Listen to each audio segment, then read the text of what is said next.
Folks, Black Star Network is here. Oh, no punches! I'm real revolutionary right now. Black power. Support this man, Black media. He makes sure that our stories are told. Thank you for being the voice of Black America, Roland. Stay black. I love y'all. All momentum we have now, we have to keep this going. The video looks phenomenal. See, this difference between Black Star Network and Black-owned media and something like CNN. You can't be Black-owned media and be scared. It's time to be smart. Bring your eyeballs home. You dig?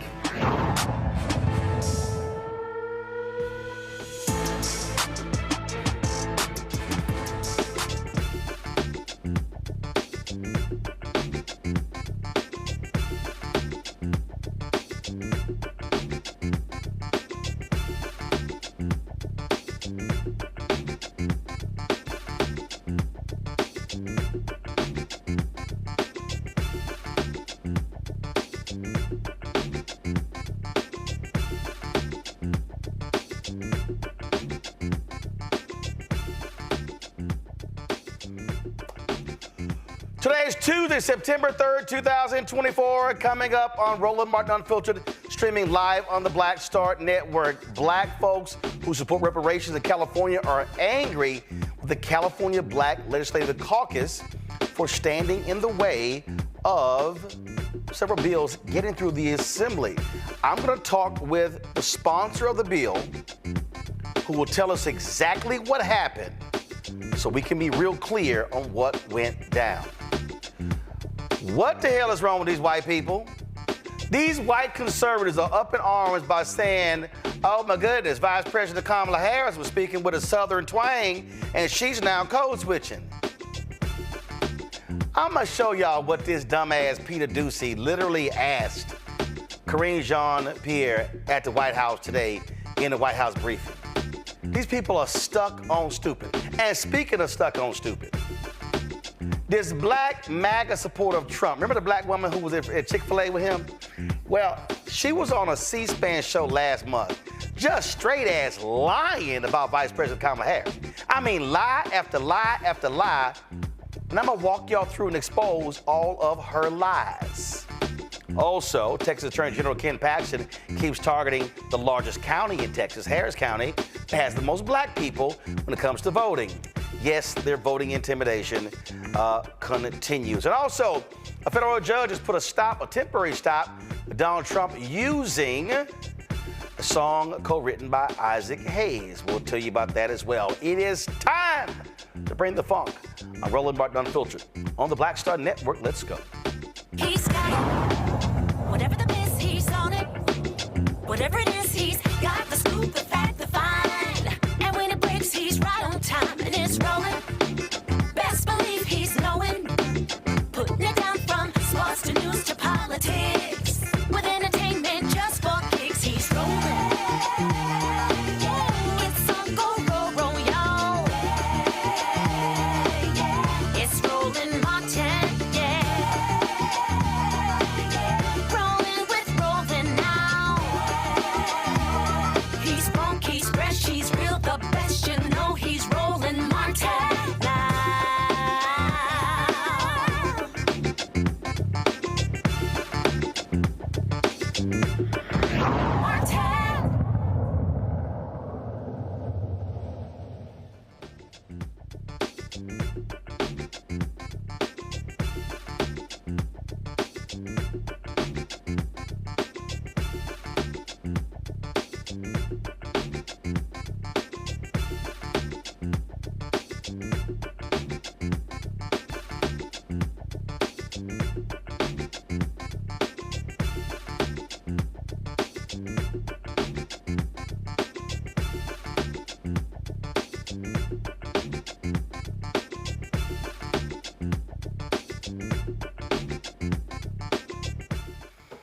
Folks, things got heated in California where activists who supported reparations there thought they were on the cusp of getting some of the most ambitious reparations legislation in American history. Then all of a sudden, it fell apart.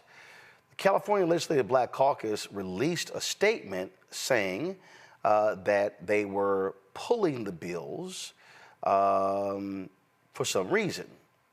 They haven't really explained it. So when I saw all of this play out, I said, well, I knew who was sponsoring the bill. And so we reached out to him. He joins us right now to explain what in the heck happened in California. You've seen him on the show numerous times before. California State Senator Steven Bradford. Again, he authored the bill, was on the task force. So he joins us right now. So Senator Bradford, first of all, so explain to people how many bills there were. There were 14 bills that were introduced that were considered the Black Caucus, Legislative Black Caucus priority bills. There was a few more that weren't deemed priority, but the ones identified for the caucus that we all supported unanimously, I should say, it was 14. Okay, so there were 14 bills.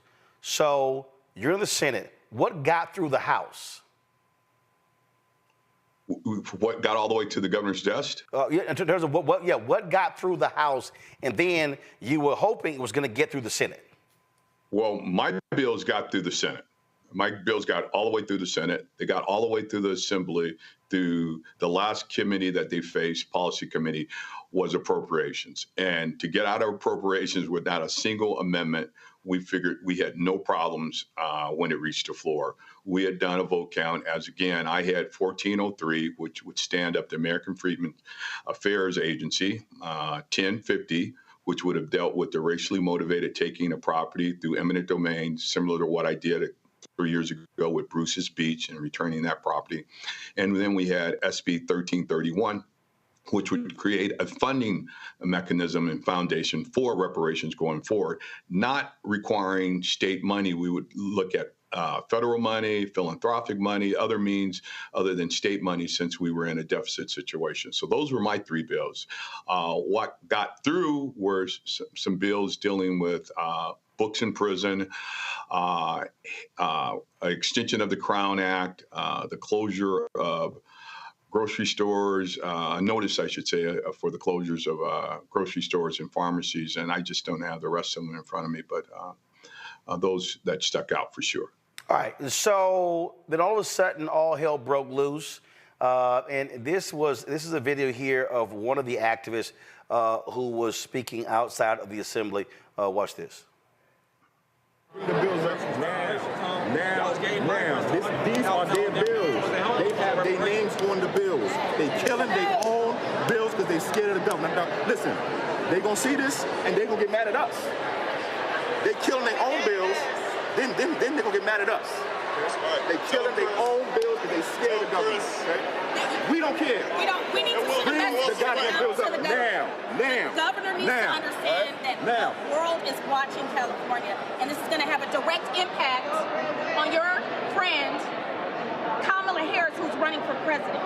This is going to have a direct impact. So pull up the bills now, vote on them, and sign them. We have We've been waiting for over 400 years.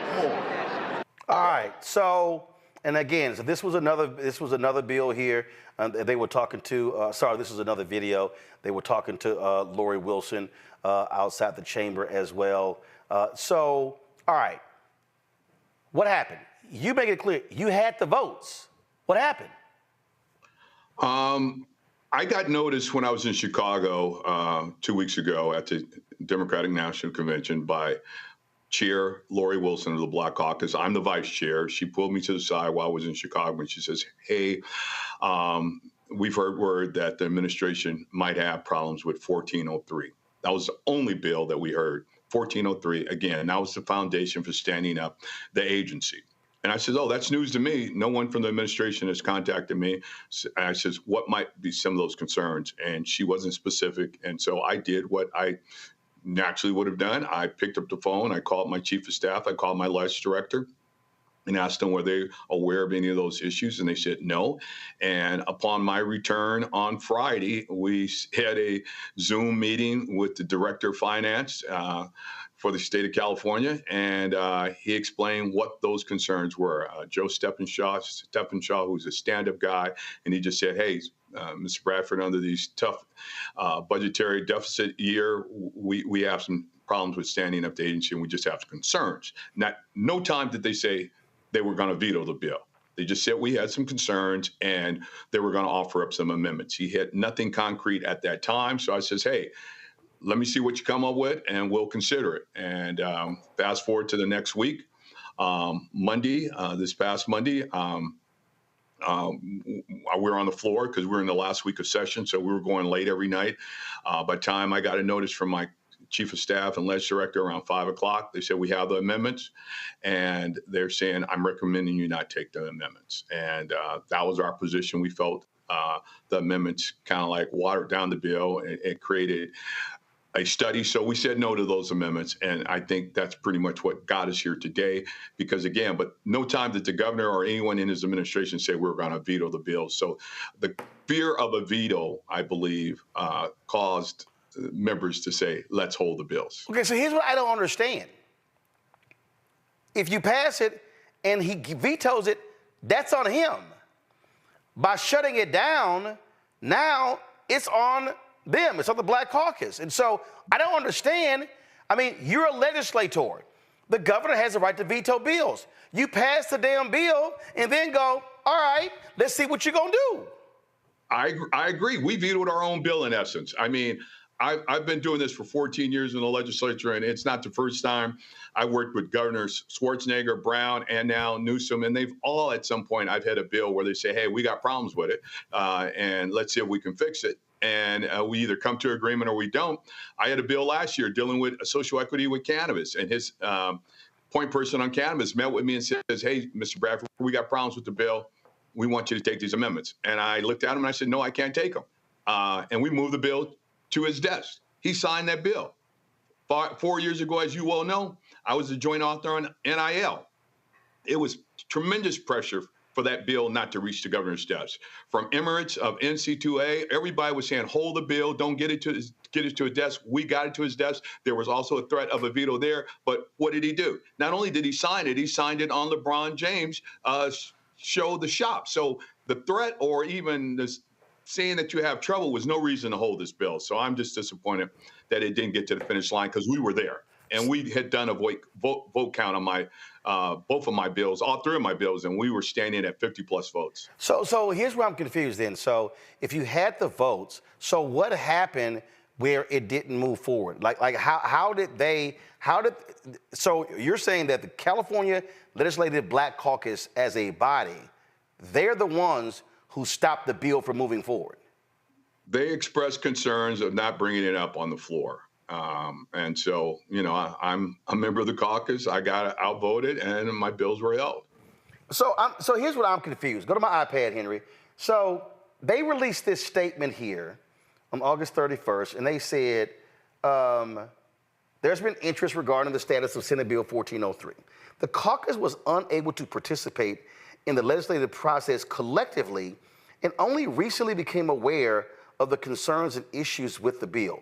First of all, what the hell does that mean?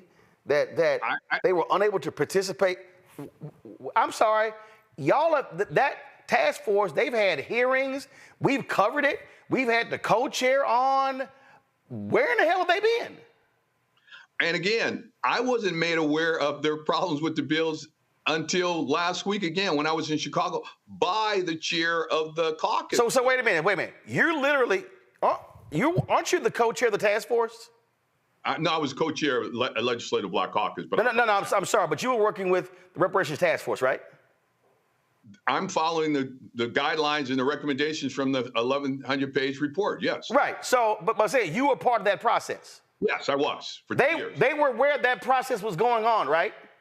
Yeah, for 2 years we had. They were aware that bills came out of that 1,100-page report. Yeah. And so, first of all, when did you first put the bill together? I introduced the bill. I did a gut and amend last year. When last year? I think like July. Okay, so you mean to tell me, so from July 2023, the other members of the Black Caucus until August of 2024, they didn't say nothing about the bill until right before it's going to hit the floor to get passed? They mentioned some concerns about the bill at the first part of this year, but again, in May, they all signed on as joint co-authors of the bill. And the language hasn't changed from the time. Wait, hold on. I'm sorry. Hold up. They signed on as joint co-authors of the bill in May. The language hasn't changed. And now all of a sudden in August, hold up, we got some issues. Yeah, it's the same bill because I didn't take the amendments. I can understand if I had taken amendments, but I guess you're saying they weren't aware of the amendments. We weren't aware of the amendments till, like I say, after 5 o'clock on Monday of this final week. And once we had a chance to digest them and look at them as my staff would do, we sent them out the next day or the day after to every member of the Black Caucus. We sent those amendments out and showed where we had concerns with them. So I'll go back to their statement. In its current form, one of the primary concerns with the bill is that it ceded legislative oversight authority, which is critical given the generational impact this legislation would have. What are they talking about? Seeing that it would take away legislative insider input and deciding what reparations would be, or the task force, or having to. That's not the case because, again, this is the bill. It hasn't changed that they agreed to be co-authors on. So if it exceeded it today, it exceeded it then when they signed on to the bill. The language has not changed. The language has not changed. And we were true to that. I've been an honest broker for all 25 years of my elected official life, 14 in the legislature, and I don't hide the ball. And I show up every day and I do the work. And my bill had not changed. Again, I stood firm. I mean, for it to get out of appropriations, Assembly appropriations and Senate appropriations with no amendments on it, stated that it had a lot of support. And then all of a sudden, they're claiming. So now they're saying, "Oh no, we're gonna make this happen in the next session." Really? Well, I'll be gone, but And you'll be gone because your term expires? I'm termed out in December. It has to be absolutely devastating, gutting. I mean, I don't want to, but it has to be really disappointing for you to be right there on the 1 yard line and having the votes lined up, and the Black Caucus back out at the last second because of the threat of a veto from the governor, which you never heard directly. Yeah, this is probably the most heartbreaking disappointment experience in my time as a legislature. And again, you're taught early, don't fall in love with your bills. I didn't fall in love with this bill, but I fell in love with what this bill meant to not only Black Californians, but Black America. And I knew how important it was as a state and as a nation to get this across the finish line. We were there. And I'm proud of the work that we've done. I'm proud of the work as we did as a task force. And I'm proud of the work that I've been able to do with members of the Black Caucus. But yes, to say that I was deeply disappointed at this is probably the most, shocking, and, I don't even want to, it's been hard. It's been really hard because we were there. And I think we vetoed our own bill just because, and I understand, I want to work with the administration. And again, if the governor had, or his administrative staff had indicated that there was a veto in line, I would still say, let's work with this, but I still probably would have moved. There's no doubt I would have moved forward with my bill. And I want to be very clear, the governor's administrative staff, as well as he, has been very collaborative with the Black Caucus all this year since we've introduced our bills. And so, again, I was shocked when I was in Chicago to hear that there was problems with 1403. And what jumps out the most here, again, is you had the votes lined up. We did a vote card on all three of my reparations bills. My staff and I had coordinated, and we said we were going to take them all up on Wednesday of last week and have them all done that same day. We had a 50-plus count. Prime example was 1050. They still brought up 1050, SB 1050, that dealt with the racially motivated taking of property. It got off the floor with, I believe, over 55 votes. So it showed that we're in good stead. And I think 1403 and 1331 would have experienced the same fate as well. Wow. That's, well, I would love to hear, and we're going to reach out to the head of the Black Caucus. We'd love to hear them explain why they decided to get scared by a possible threat of a veto. And again, you pass the bill. If he vetoes it, he vetoes it. And then you have the opportunity to override the veto, correct? That's true. We have a supermajority in both houses. But again, and we're co-equal partners in government. So, I mean, we shouldn't no more acquiesce than the governor should acquiesce to us. We're co-equal partners. So we need to understand and appreciate our position as well, in this process. And, I was ready to move forward. I was totally committed to moving this package forward. It was a solid package. It was a package, again, that would have tremendous impact on California, but as a nation as well. I've been contacted by legislators all across the country who were following what we were doing, and they wanted to emulate and copy what we were doing, and was hoping that we get it done so they could do the same in their respective states. I mean, New York is setting up a task force similar to what we did here in California because of the work that we did in California. I think Oklahoma is looking to do the same as well. All right, then. Representative Bradford, Senator Bradford, I'm sorry. We appreciate it. Thanks so very much. Thank you for having me. Appreciate it. All right, thanks a bunch. Got to go to break. We come back. We'll chat with our panel about this. You're watching Roland Martin Unfiltered right here in the Black Star Network. On a next, A Balanced Life with me, Dr. Jackie, we're going to be talking about common sense. We think that people have it, know how to use it, but it is something that people often have to learn. The truth is, most of us are not born with it, and we need to teach common sense, embrace it, and give it to those who need it most, our kids.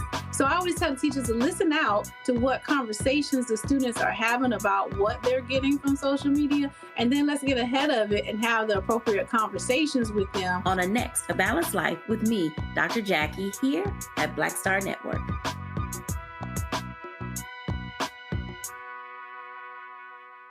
On the next Get Wealthy with me, Deborah Owens, America's Wealth Coach, I'm sure you've seen all those commercials about reverse mortgage and how easy it is to get more money in your pocket.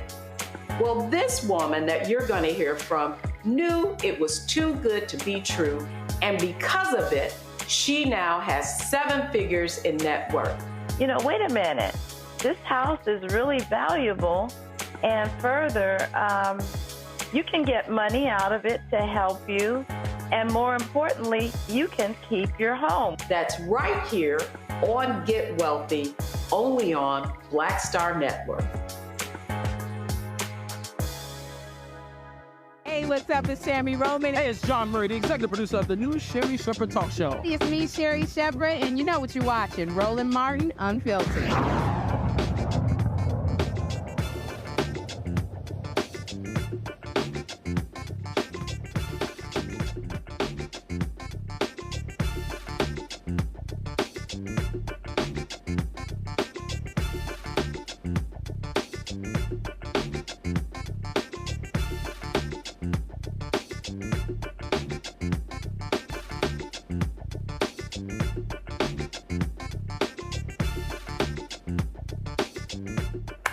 My pal, Dr. Mustafa Santiago Ali, former senior advisor for environmental justice at the EPA. Also, Dr. Julianne Malveaux, economist, president emerita, Bennett College, also author, joining us out of D.C.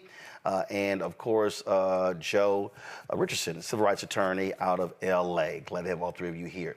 Julianne, what do you make of the, some would say, cowardice of the California Legislative Black Caucus for scuttling these bills at the last second when, according to Senator Bradford, he had the votes? He had the votes. He's been working on this so long and so hard. I admire him so much. He's a friend, but I really admire the work that he's done and the persistence. And to take all that 1,100 pages and boil it down to, I think it's 14 pieces of legislation, and to get to that point, I mean, the Legislative Black Caucus is a bunch of wusses. Why would they withdraw the legislation? And I mean, you could tell Brother man had extreme composure. I think he probably wants to cry because he's worked so hard on this. And I'm not wanting to cry. I want to, what I want to do. But I'm pissed. I'm really livid that all this work has wound down. And they said, well, we'll get it at the next session. No, you won't. Don't lie. Because frankly, he's been the he spearheaded it. I don't know what the considerations are. Why they did it, but the way they did it was cowardly. It was non-collaborative. It was anti-African, if you will, because African people deal in collaboration. What it was is it was just a wuss move. And again, they need to explain. As Steve said, the governor, the ledge, they're equal partners. The governor can veto and they can override. So what is the fear here? I mean, are they Mr. Boat jangling because if something comes out of California, they think it might negatively affect the presidential race? Because, the crazy people lining up, they don't even want to hear the word reparations. So is that what they're afraid of? You cannot do fear, especially not in this context. So I'm just pretty disgusted, Roland. I had heard something on the radio before I came on, so I'm really glad that you had the senator on. But I'm at a loss to explain why the Legislative Black Caucus whipped the votes would make such a wuss move. Joe, again, what's confusing to me is if you hear the governor may veto the bill, let him. And guess what? If you can't override the veto in this session, what do? You reintroduce it next session. You don't pull the bill scared today and then go, oh no, it's a priority, and we're gonna introduce it next session when you were on the 1 yard line. That to me is nuts. Yeah, that's a problem, and I certainly feel bad for all of us, and for Senator Bradford, who I've gotten to know a bit, and saw at DNC and CBC. I see a little political calculation by the governor. Actually, that's what I see. If you add this along with, obviously, there's a message that's getting there somewhere. I think it's distant enough from Kamala Harris where I don't think it necessarily affects her. So I don't think that that's the calculus, and I don't think that it becomes a discussion about anything other than California being liberal. We already know that California is liberal. But if you add the governor's somehow sending some indication that there are some problems with the bill, which I think is what happened, and add what he did with homeless encampments recently, saying that based on the Supreme Court's recent decision, now, the cities actually have the leeway to use the massive resources we've given them to clear out homeless camps, as if it was that simple. And it's not that simple. I think, respectfully, it's being oversimplified. That maybe it's something that the governor is doing for the future. Everybody knows he wants to be president. I'm not saying that he's not supporting Kamala Harris. However, it seems like to me that towards the end of his term, what he's going to be doing, what he seems to be trying to do, is setting up some things that are a little bit more moderate, a little bit more tough on homelessness, tough on fill in the blank, so that at least the buck could be passed. I had the money. I gave the money to the agencies, to the local cities, and it was up to them to do X or Y or Z, so it's not me. So I wonder if there's this larger narrative related to it. But yeah, they should have presented it. Put it up, let the governor veto it, and then whatever happens, happens. You've done that before. It's terrible that there's discussions about it this late, because the budget problem, if there is one, has been one for a while. None of this stuff is new. And so something in the milk's not white for it to come up the way that it did and how late it did. And here's the deal, Mustafa. The governor doesn't even have to come out and actually say, I'll veto it. The California Legislative Black Caucus did it for him, gave him cover, and I'm just trying to understand, who do they represent? That's definitely a question that they're going to have to answer, because I keep it real with folks. My thing is, if you want my vote, then you have to earn my vote. And that means that I share my priorities with you, and you're supposed to do everything in your power to make those become a reality, especially when you have everything lined up. There's so much to unpack here. You know, I worked on Capitol Hill. I worked on H.R. 40, so I know all of the people have been working for decades upon decades upon decades to make sure that reparations became a reality. To be this close and not to push across, allow him. If he doesn't want to sign it, allow him not to sign it, and then he carries the weight for that.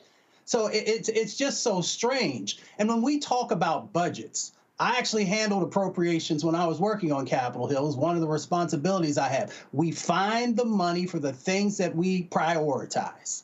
John Conyers talked to me night after night after night about that, and he drilled it in me. If somebody really cares about something, if they want to see it become a reality, they will find the resources to make sure that it is signed and that it becomes, you know, reality for folks. So some of the stuff that folks are sharing, you know, people continue to insult our intelligence. We understand that if there is a problem, you let people know that way ahead of time so that they can work it out. That's what legislators do. If there's a challenge, if there's not the resources are there, people find a place where they can get those resources from. And if there's something in the language that is a significant problem, then you find a way to come together through collaboration, as Julianne shared, to make that become a reality. So this is a bunch of smoke and mirrors that's going on right now. They know how incredibly important reparations are. There are lots of folks who are talking about it, trying to figure out how to make it become a reality, how to make sure that after all of these years that Black folks in America can finally begin to breathe again, can finally make sure that, you know, everything that was stripped away from us, that we can start to repair that so that we can start to heal. And what this does, let me be very clear with folks, this continues to just rip open the wound once again and takes us further and further away from healing. So shout out to all those brothers and sisters who have been doing it for decades trying to make this become a reality. Shame on legislators who are not willing to stand up and push and make those folks who say, if the governor doesn't want to sign it, let the governor carry the water on that. Indeed, indeed. All right, folks, hold tight 1 second. We come back. So all these people over the weekend were posted talking about Ice Cube as if he did a new video. He didn't, but I want to play it and I want to unpack it. So I'm going to do that. Also, we're going to talk about why are these white conservatives losing their mind talking about the Vice President Kamala Harris is code switching and now has a Southern accent. Didn't I tell y'all in my book, White Fear, how the browning of America is making white folks lose their minds? They are losing their minds over Vice President Kamala Harris. We're going to unpack all of that right here on Roland Martin Unfiltered on the Black Star Network. Support the work that we do. Join our Bring the Funk fan club. The goal is to get 20,000 of our fans contributing on average $50 each. That's $4.19 a month, 13 cents a day. And so you can, of course, support us. You give less, we appreciate that. You give more, we appreciate that. So, again, check your money order, P.O. Box 57196, Washington, D.C., 20037-0196. Cash App, $RM Unfiltered. PayPal, R Martin Unfiltered. Venmo is RM Unfiltered. Zelle, Roland at RolandSMartin.com. Roland at RolandMartinUnfiltered.com. We'll be right back. Next on The Black Table with me, Greg Carr. We featured the brand new work of Professor Angie Porter, which, simply put, is a revolutionary reframing of the African experience in this country. It's the one legal article everyone, and I mean everyone, should read. Professor Porter and Dr. Valencia Watkins, our legal roundtable team, join us to explore the paper that I guarantee is going to prompt a major aha moment in our culture. You crystallize it by saying, who are we to other people? Who are African people to others? Governance is our thing. Who are we to each other? The structures we create for ourselves, how we order the universe as African people. That's next on The Black Table, here on the Black Star Network.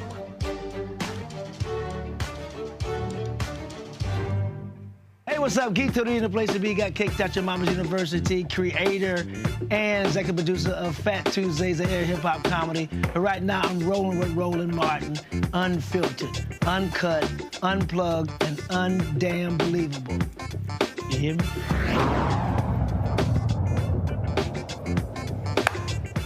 All All right, folks, over the weekend, I wasn't spending lots of time on social media. My sister's funeral was on Saturday in Houston, and we had a beautiful homegoing service for Kenya Martin Williams. And so Monday, I was looking at a couple of things, and then spent lots of time with family. And so folks kept talking about this Ice Cube video, and people kept saying that Ice Cube was telling people not to vote. So I said, okay, tell my team, pull a video so I can understand what the hell folks are talking about.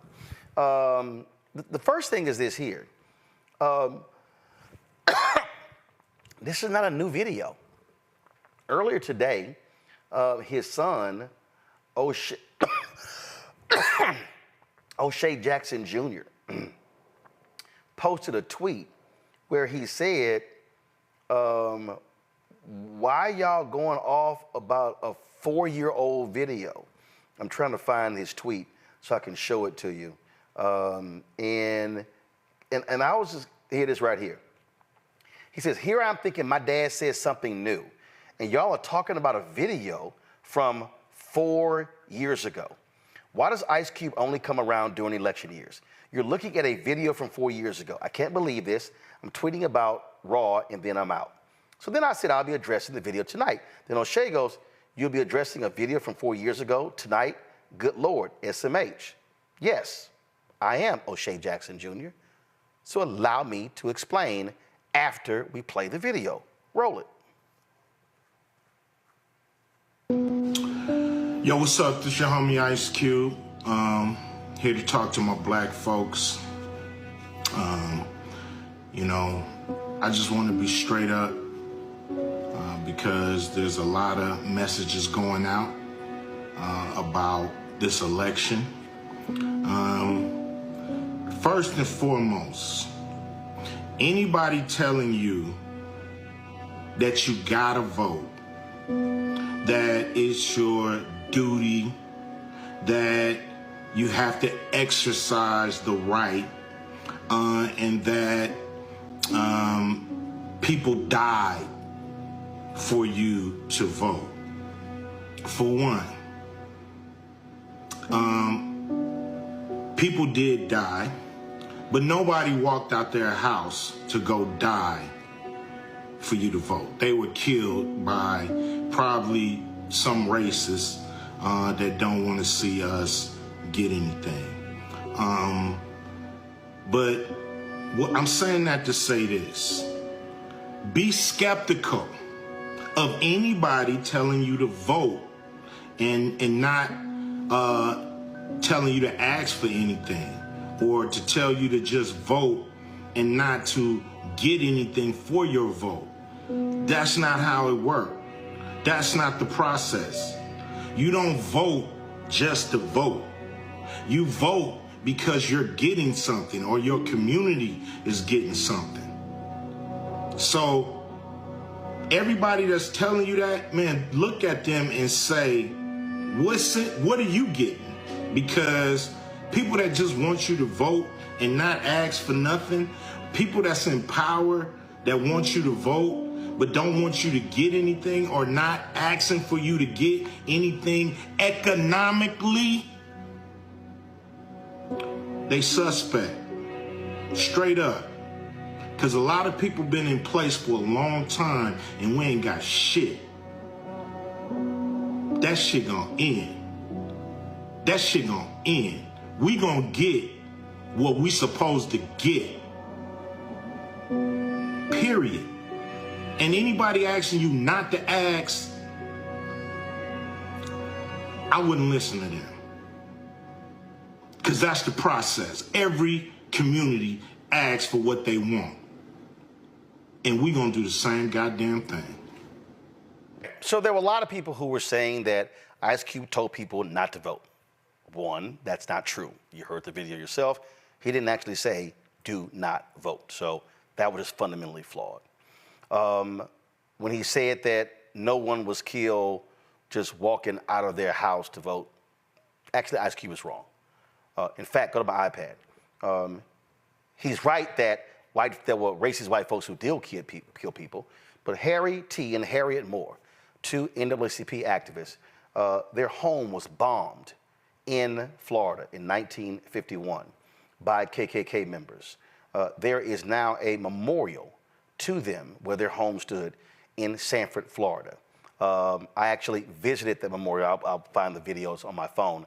I actually visited that location after reading a book, and it talked about them, and I was obviously blown away when I did. So the reality is, I mean, Jimmy Lee Jackson was killed in a night march in Selma that dealt with the issue of getting the right to vote. So people have been killed.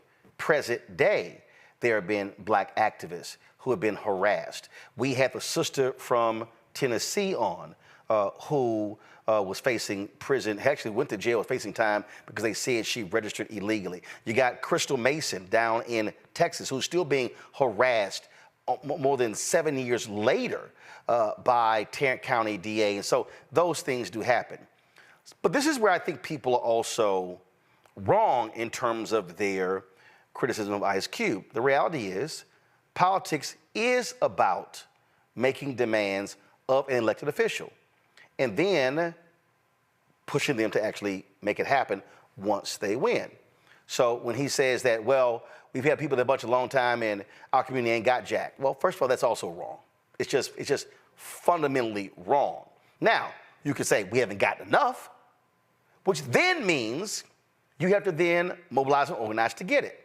Now, I'll tell y'all, I told Ice Cube personally 4 years ago when he had his contract with Black America, I said, bruh, they're not gonna meet with you just because you're Ice Cube.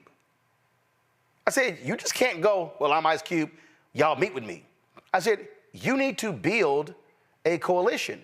You need to have individuals, 10, 20, 30, 40, 50,000 people, 100,000 people who you've registered to vote. So now all of a sudden, when you come to the table, you've now got folk behind you, and it's not just you. I said that to him. When Diddy did that interview with the model Naomi Campbell, and he was like, we're gonna withhold our vote. I told Diddy the same thing. I said, just because you Diddy, you just don't jump out here and say, I said, no, you have to actually build something. So when you come to the table and you say, 50,000 people have signed up on my website, I'm communicating with, politicians respond because that's votes. That's numbers. So I said it directly to Diddy and Ice Cube. So when Ice Cube talks about how we must be making demands, we should. I forgot to bring it in, but Randall Robinson, in his book, The Debt, talked about a conversation with Maynard Jackson, who was the mayor of Atlanta. And they talked about establishing essentially a black agenda, putting it on a card that every black person could place in their wallet. And then when a politician came to a church or community center or wherever, black folks could pull that card out. Where do you stand on this? Where do you stand on this? Where do you stand on this? Where do you stand on this? And make determinations. So, for all the people who were like, oh my God, he's wrong. Guys, what he said is what I've been saying on this show. And what I've been saying on this show is, yes, you should be making demands. The problem is when folks say, well, if you can't give it to me now, I'm not voting. A person can't give you anything until they actually are in power. And then once they're in power, you then have to also look at what's the condition. So if you voted for one person for the school board and they got 9 members of the school board and 8 folk vote against, you can't get what you want just because you voted for that one person. You got to sit here and say, now, how do we mobilize and organize to get the other 4 folk elected so we can have a majority of the 5?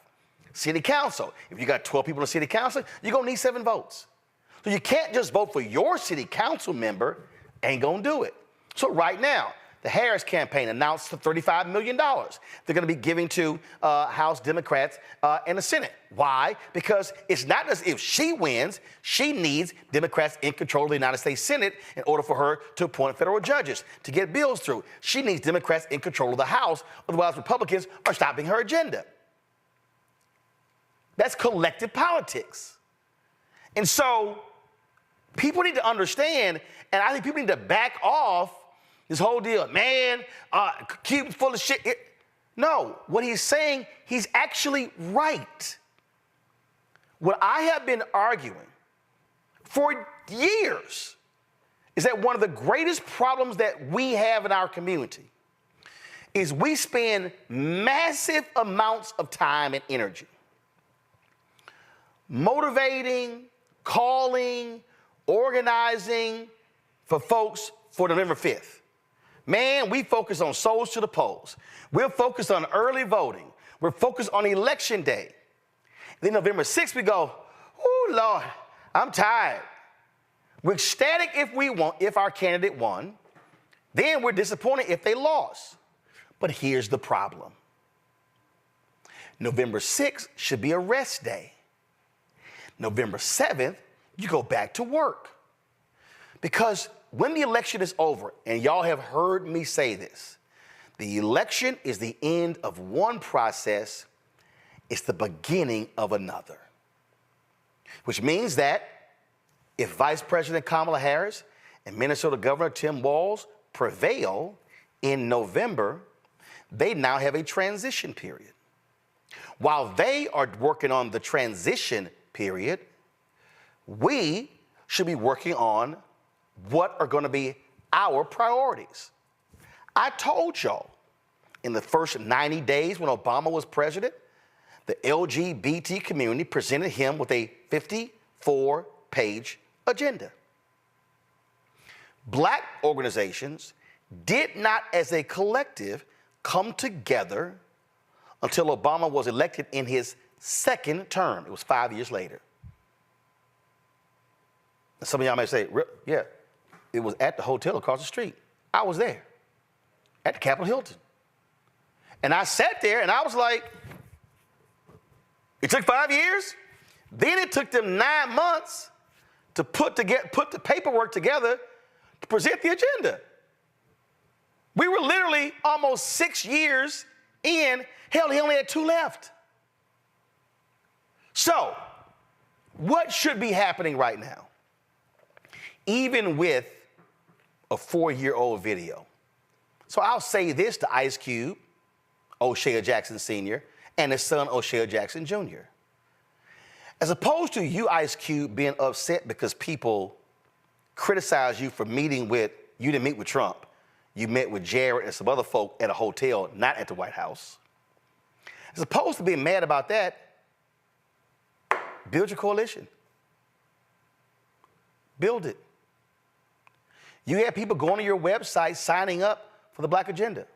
Okay, Ice Cube, how many people signed up? Build that list. And so now, if Vice President wins, you now can come to the table with an army of folks behind you. But I'm not just talking also to Ice Cube. I'm talking to every single person who's listening or who's talking. The question for you is, what y'all doing? How are you mobilizing and organizing in Charlotte, in Houston, in Jackson, Mississippi, in Tallahassee? How are you mobilizing in Arizona, Nevada, Michigan, Pennsylvania, Wisconsin, North Carolina, urban, rural? How are you mobilizing? How are you aligning with other people to be able to then get what it is that you need? Not just from the vice president, because let me be real clear. Vice President Harris, if she becomes president, all she can do is propose ideas. Anything dealing with money, per the Constitution, has to start in the House. Then it moves to the Senate. And then if the House passes a bill that's separate from the Senate bill, then they got to go to committee to then sort it all out. And then once they got to go to committee, they got to vote it again on the compromise in the House, then in the Senate. Then if it gets passed, it goes to the president to sign.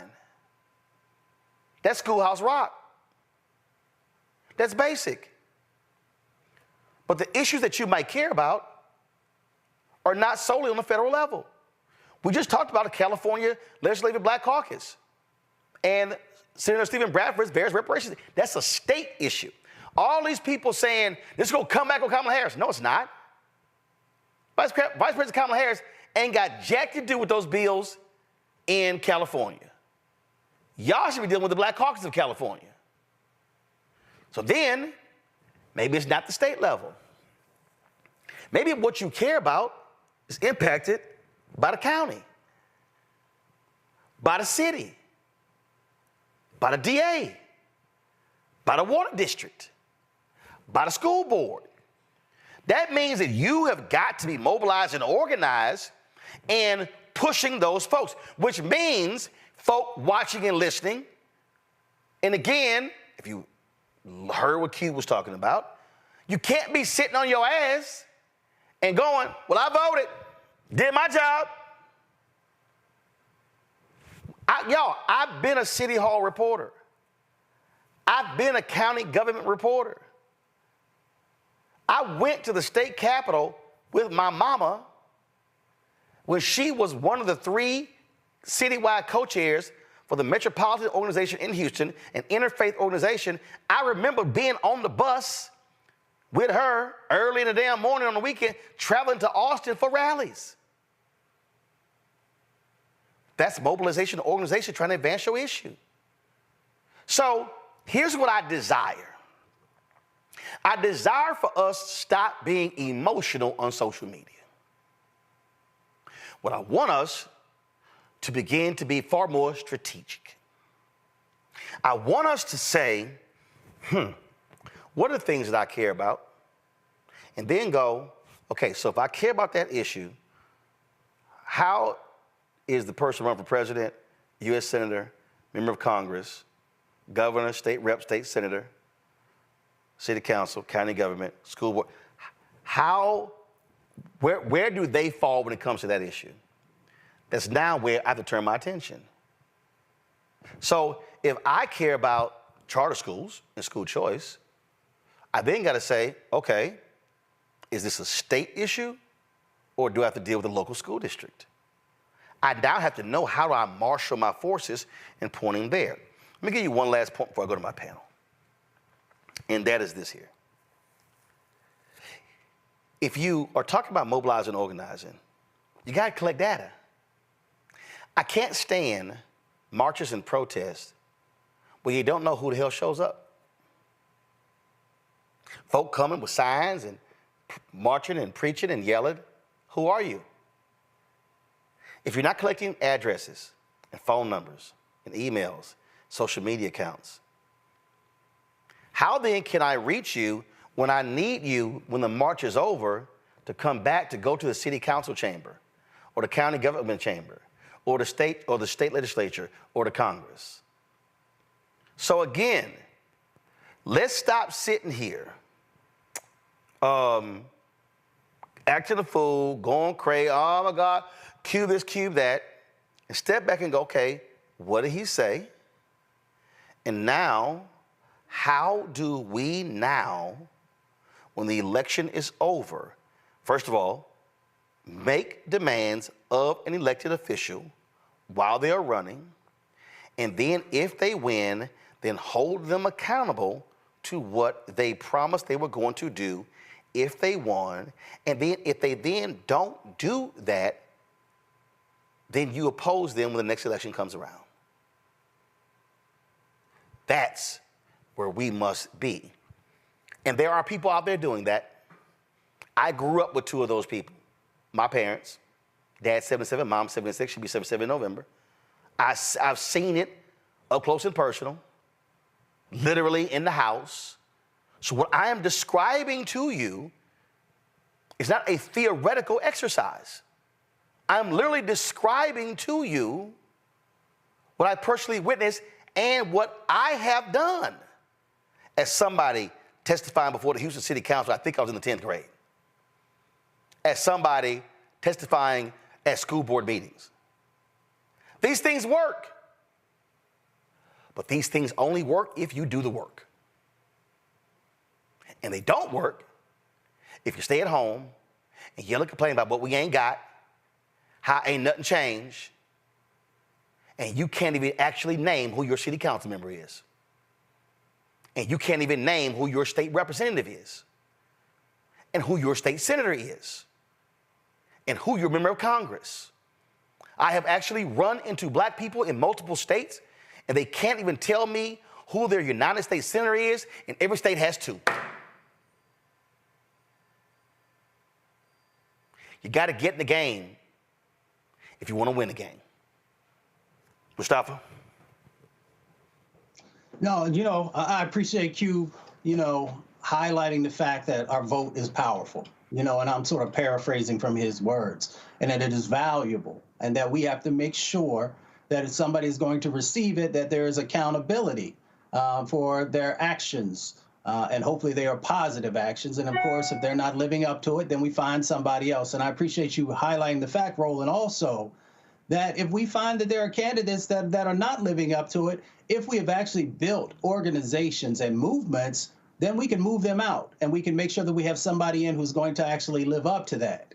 And again, it goes back, you know, I come out of the environmental justice movement. For 40 years, we were pushing and strategizing and mobilizing to be able to get the resources that were necessary to begin the long journey of addressing, you know, the challenges that have been inside of our communities. And now, in this time right now, in this particular administration, instead of having a couple $1 million for work around the country, we now have billions upon billions of dollars. And we've got to make sure that those become actualized. But it is because of all of the incredible work that leaders had done over the years, and not only identifying what the problems were, but also identifying how we get the solutions done, who are the people we need to have in office. And then the other part of it is also utilizing your power when the transitions happen to make sure that you have the right individuals who are running, you know, housing and urban development and transportation and EPA and all these other agencies and departments on the federal level and then on the state level. And that is because you understand the game, and you also understand how to pull those levers of power, because you have educated your folks, and your folks are clear on where you're trying to go and what your priorities are. See, the thing that I think is crucial here, Julian, when we talk about celebrities and commenting on issues, they also got to do some work. That part. You're not going to get anybody to meet with you just because you come up with a black agenda, as if black people have never come up with agendas before. Numerous black organizations actually have black agendas. I can walk you through 30 of them. And what do? They meet with elected officials about that agenda. They talk to folks about that agenda. That's what they do. And so that's also what is required, but you actually have to put in the work. And again, I literally told Ice Cube this. And here's the other deal. When Ice Cube was on my show with Alicia Garza, I connected them on a text message. To my knowledge, never got together. So here you had a sister who's an organizer, who's working with Black Futures Lab, and I'm like, yo, cross-pollinate, but if you don't do it, nothing's gonna happen. That's something that also has to happen. You can't have black folks trying to work in silos and not work with other black folks about an agenda. Well, there you have it. One of the things that's disappointing, Ice Cube didn't say anything wrong per se. You're right, people did get killed, not only walking out of their house, people were lynched because they voted. An NAACP organizer was lynched in Alabama because he dared organize people to vote. A man was killed in Florida because he voted. So, you know, his passion, to me, is misplaced. But I hear a lot of younger people say they don't want to hear that somebody died for their right to vote. They just don't want to hear it. It's old stuff. It's not old stuff. It's real. Not only that, right now, here today, people are organizing to prevent people from voting. If the black vote was not dangerous, why are they working so hard to prevent us from voting? But voting is not the most you can do. It's literally the least you can do. So when I listened to Ice Cube, what I thought was, this brother is just mouthing off. And now you confirm my impression by suggesting that he didn't have the opportunity to get together with Alicia Garza, who I would have been happy to get with him. What I would want to know from Ice Cube is, so what are you doing? What are you doing to get out the vote? Who are you working with? Are you at least going to some of the community center and asking young brothers and sisters to vote? Are you just running your mouth? Because basically, where I'm concerned, all that brother was doing was running his mouth. And he wasn't running it for good. I could see why people reading between the lines would say that either he was Trumpy or that he was telling people not to vote. That's not what he said. But there are a lot of people who are haters. The biggest challenge we have to deal with, Roland, is to make sure in our community, our Black community, that we're not constantly mouthing off, but that we actually put the mouthing off, connect the mouthing off to action, to some form of action. So I've been in this game for a long time. I'll be 71 in 3 weeks. So, you know, I was activist from registering people to vote when I was like 8. We had a guy in our community who ran for sheriff, and he put together this, he lost, he was a brother, one of the first Black men to run, but he had these little booklets that said, here's my opponent's record. Then you open it up as blank paper. It was really funny. And we had to use that blank paper for scrap paper for months because we didn't give out enough of those little booklets. But, you know, I've been in this game a long time. There are a lot of people who have agendas, and there are a lot of people who have mal-agendas. What do I mean by mal-agendas? You ain't doing nothing, you just talking. Got it. Mal-agendas. So, you know, Ice Cube needs to clean, he needs an intervention. But the thing was 4 years ago, so, you know, let's not trip it so hard with other Black people. Got it. Give them some grace. Joe? You know, you plant a seed and you get a harvest. So, you know, I don't want to bang on Cube either. You know, the point itself is fine. And simple can be good, but don't sacrifice simple and exchange it for research and information. So in other words, it would be very easy for him or somebody like him to understand that people have died for the right to vote. People have died living in their houses. People have been bombed in, you know, in churches or whatever else. There's plenty of that that's gone on, for sure. And, you know, the way that I think you want to come at it is you want to come at it in a way where it doesn't look like you're without research. It doesn't look like you're without finding out what it is that you can. He has a great opportunity, him and people like him. It's a great opportunity to inform people of the possibilities surrounding voting, surrounding political involvement. And my sense is there's a few things that he could pick up and learn himself, frankly, for all of the success that he's had in other areas and for all of the opinions that he had. He's been a guy that's really moved the bar and spoken very loudly for us about some very important issues going back 30, 35 years. But for as long as he's been in the game, the political strategy doesn't seem to be there. So to that point, I think the next thing that can happen, if he wants it to, him and people like him who have resources, who have an audience where people will listen to them, is to be strategic about that, putting that together, and taking that goodwill and taking that information and those people and those lists and those emails and those involvements and turning it actually into something in a way that actually grows and supports our community. And listen, I just want people to also have right information. Over the weekend, I was very critical of Tyrese, who did a video with Attorney Ben Crump, and he was talking about how Asians got a hate crime bill, and they skipped President Biden, Vice President Harris skipped over Black people, and I was like, okay, that's a lie. And I literally walked through the people that again, all these other media people like, well, the Asian hate crime, no, that's not even what it was called. It was COVID-19, and the bill applied to all hate crimes. Then you got all the Black people who run around here like, well, we ain't got a bill specifically for us. Well, there's no such thing as a bill specifically for African Americans. It doesn't include other people. Well, we ain't never had an anti-hate crime. Yes, we have. There actually have been 4. So you could actually say the Civil Rights Act of '64. You could also say the Civil Rights Act of 1968. You also had, when Bill Clinton was president, a bill specifically dealt with the burning of Black churches. If you read the summary, I did a whole video on that on this show previously and broke that whole thing down. Then, of course, you also had the Matthew Shepard, James Byrd Hate Crime Act. Then, of course, you also had the anti-lynching bill that was signed by President Biden. All of those bills are used present day to file hate crimes charges. I had somebody go, well, these bills ain't never been used. You're a lie. We've covered the people who've actually gone to prison on the Biden-Harris tenure by this Department of Justice for hate crimes. And so it's like, stop it, y'all. Just stop it. And so what I say to any celebrity, don't run out here running your mouth and you don't know what the hell you're talking about. Call somebody, do some actual research, and that goes for a whole bunch of people out there as well. because we spend a lot of time wasting time cleaning up folks' lies as opposed to dealing with the truth. In fact, we're going to go to a break. We're going to talk about Project 2025. We come back. I'm going to also show you this black MAGA woman who went on C-SPAN and just straight ass lied repeatedly about Vice President Kamala Harris. This fool even said the moment she became president, she stopped even associating with AKAs. Are you that dumb? Yeah, she is. I want to deal with all that when we come back. Roland Martin Unfiltered on the Black Star Network.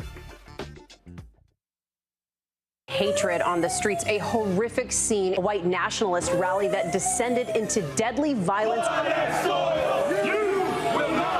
White people are losing their damn minds. As an angry pro-Trump mob storms the U.S. Capitol, we've seen shooting. We're about to see the rise of what I call white minority resistance. We have seen white folks in this country who simply cannot tolerate black folks voting. I think what we're seeing is the inevitable result of violent denial. This is part of American history. Every time that people of color have made progress, whether real or symbolic, there has been what Carol Anderson at Emory University calls white rage as a backlash. This is the rise of the Proud Boys and the Boogaloo Boys. America, there's going to be more of this. Here's all the Proud Boys, guys. This country is getting increasingly racist in its behaviors and its attitudes because of the fear of white people. The fear that they're taking our jobs, they're taking our resources, they're taking our women. This is white fear.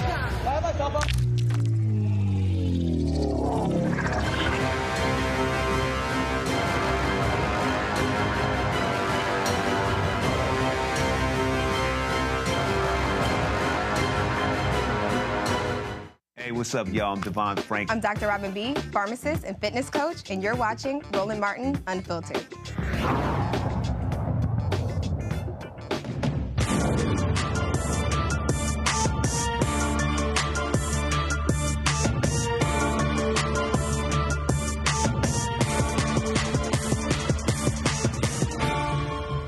All right, folks, we keep telling you about Project 2025 for months, and the Harris Walls campaign recently released a new ad that explains Trump's plans if he returns to the White House. Donald Trump's back, and he's out for control. I would have every right to go after them. Complete control.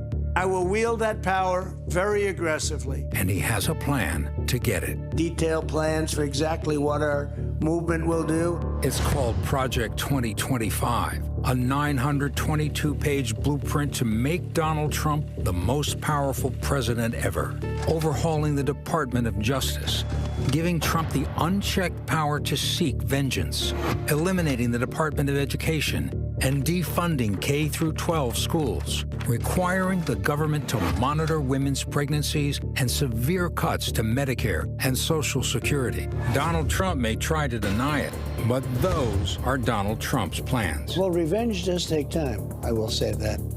And sometimes revenge can be justified. He'll take control. We'll pay the price. I'm Kamala Harris, and I approve this message. Scott Perriman is President and CEO of Democracy Foward. She joins us from D.C.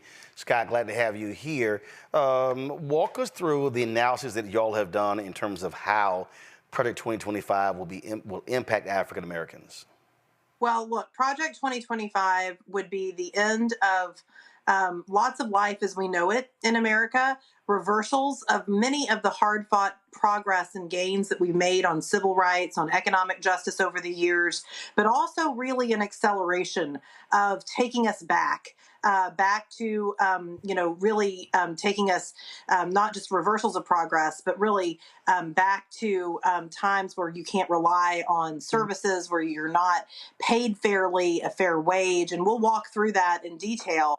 But that's really what we've been looking at. And it presents such a threat to life in America, the threat for African American and Black communities across the country. That was really one of the impetuses for us at Democracy Foward, creating a people's guide to Project 2025, which all of your listeners and viewers can get on democracyforward.org. It's a free resource. It walks through what those 900 pages mean to ordinary Americans, to people that are trying to make ends meet, that are, seeking to thrive, to support their families and communities. And it's a really devastating program. And so the People's Guide is really what we've been focused on, just translating all of this 900 pages into, a real understanding of this blueprint to remake America.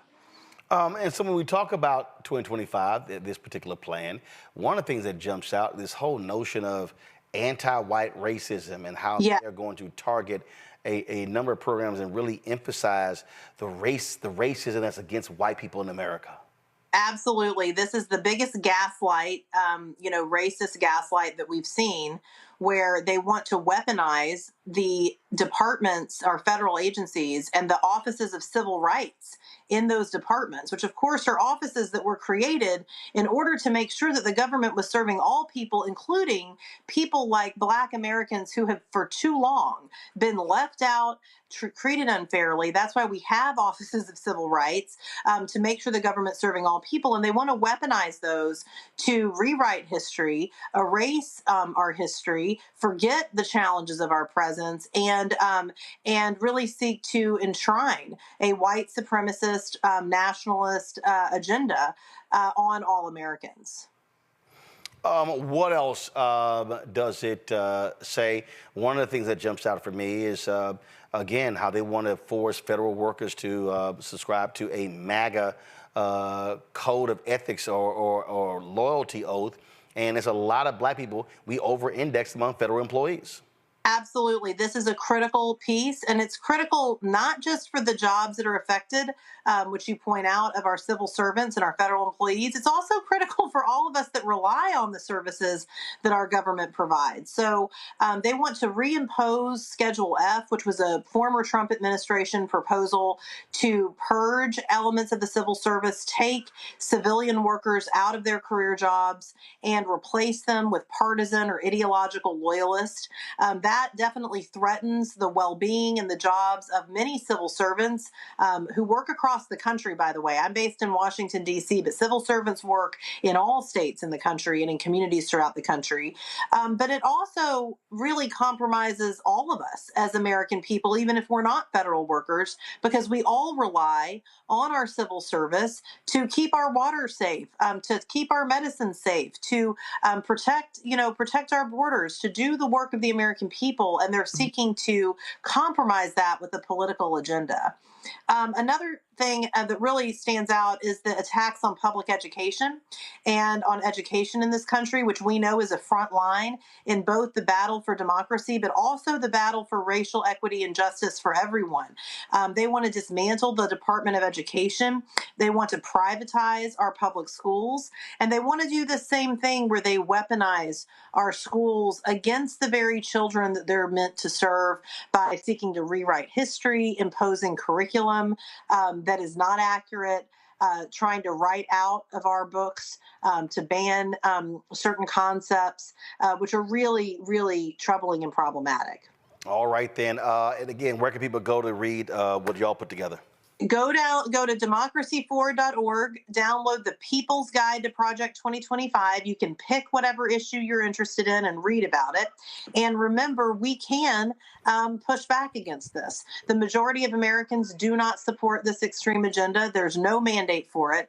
And we're working every day to push back. Your viewers can sign up at democracyforward.org for updates and can take their People's Guide and be equipped with what they need to be able to be informed in this time. All right, then. I appreciate it, Scott. Thanks a lot. Thanks for having me. All right, folks, let's talk about these deranged white MAGA people. Have y'all seen what their latest thing is now? Ooh, Vice President Kamala Harris. She's code switching. Have y'all seen this? So let's play the video of her speaking first. Do we have that? Do y'all have that queued up? Okay, so let's play that first. This is what they're complaining about, y'all. Watch this. You better thank a union member for the 5-day work week. You better thank a union member for for sick leave. You better thank a union member for paid leave. You better thank a union member for vacation time. Okay. So then they said, ooh, look at this video. She's talking different. Thank unions for sick leave. Thank unions for paid family leave. Thank unions for your vacation time.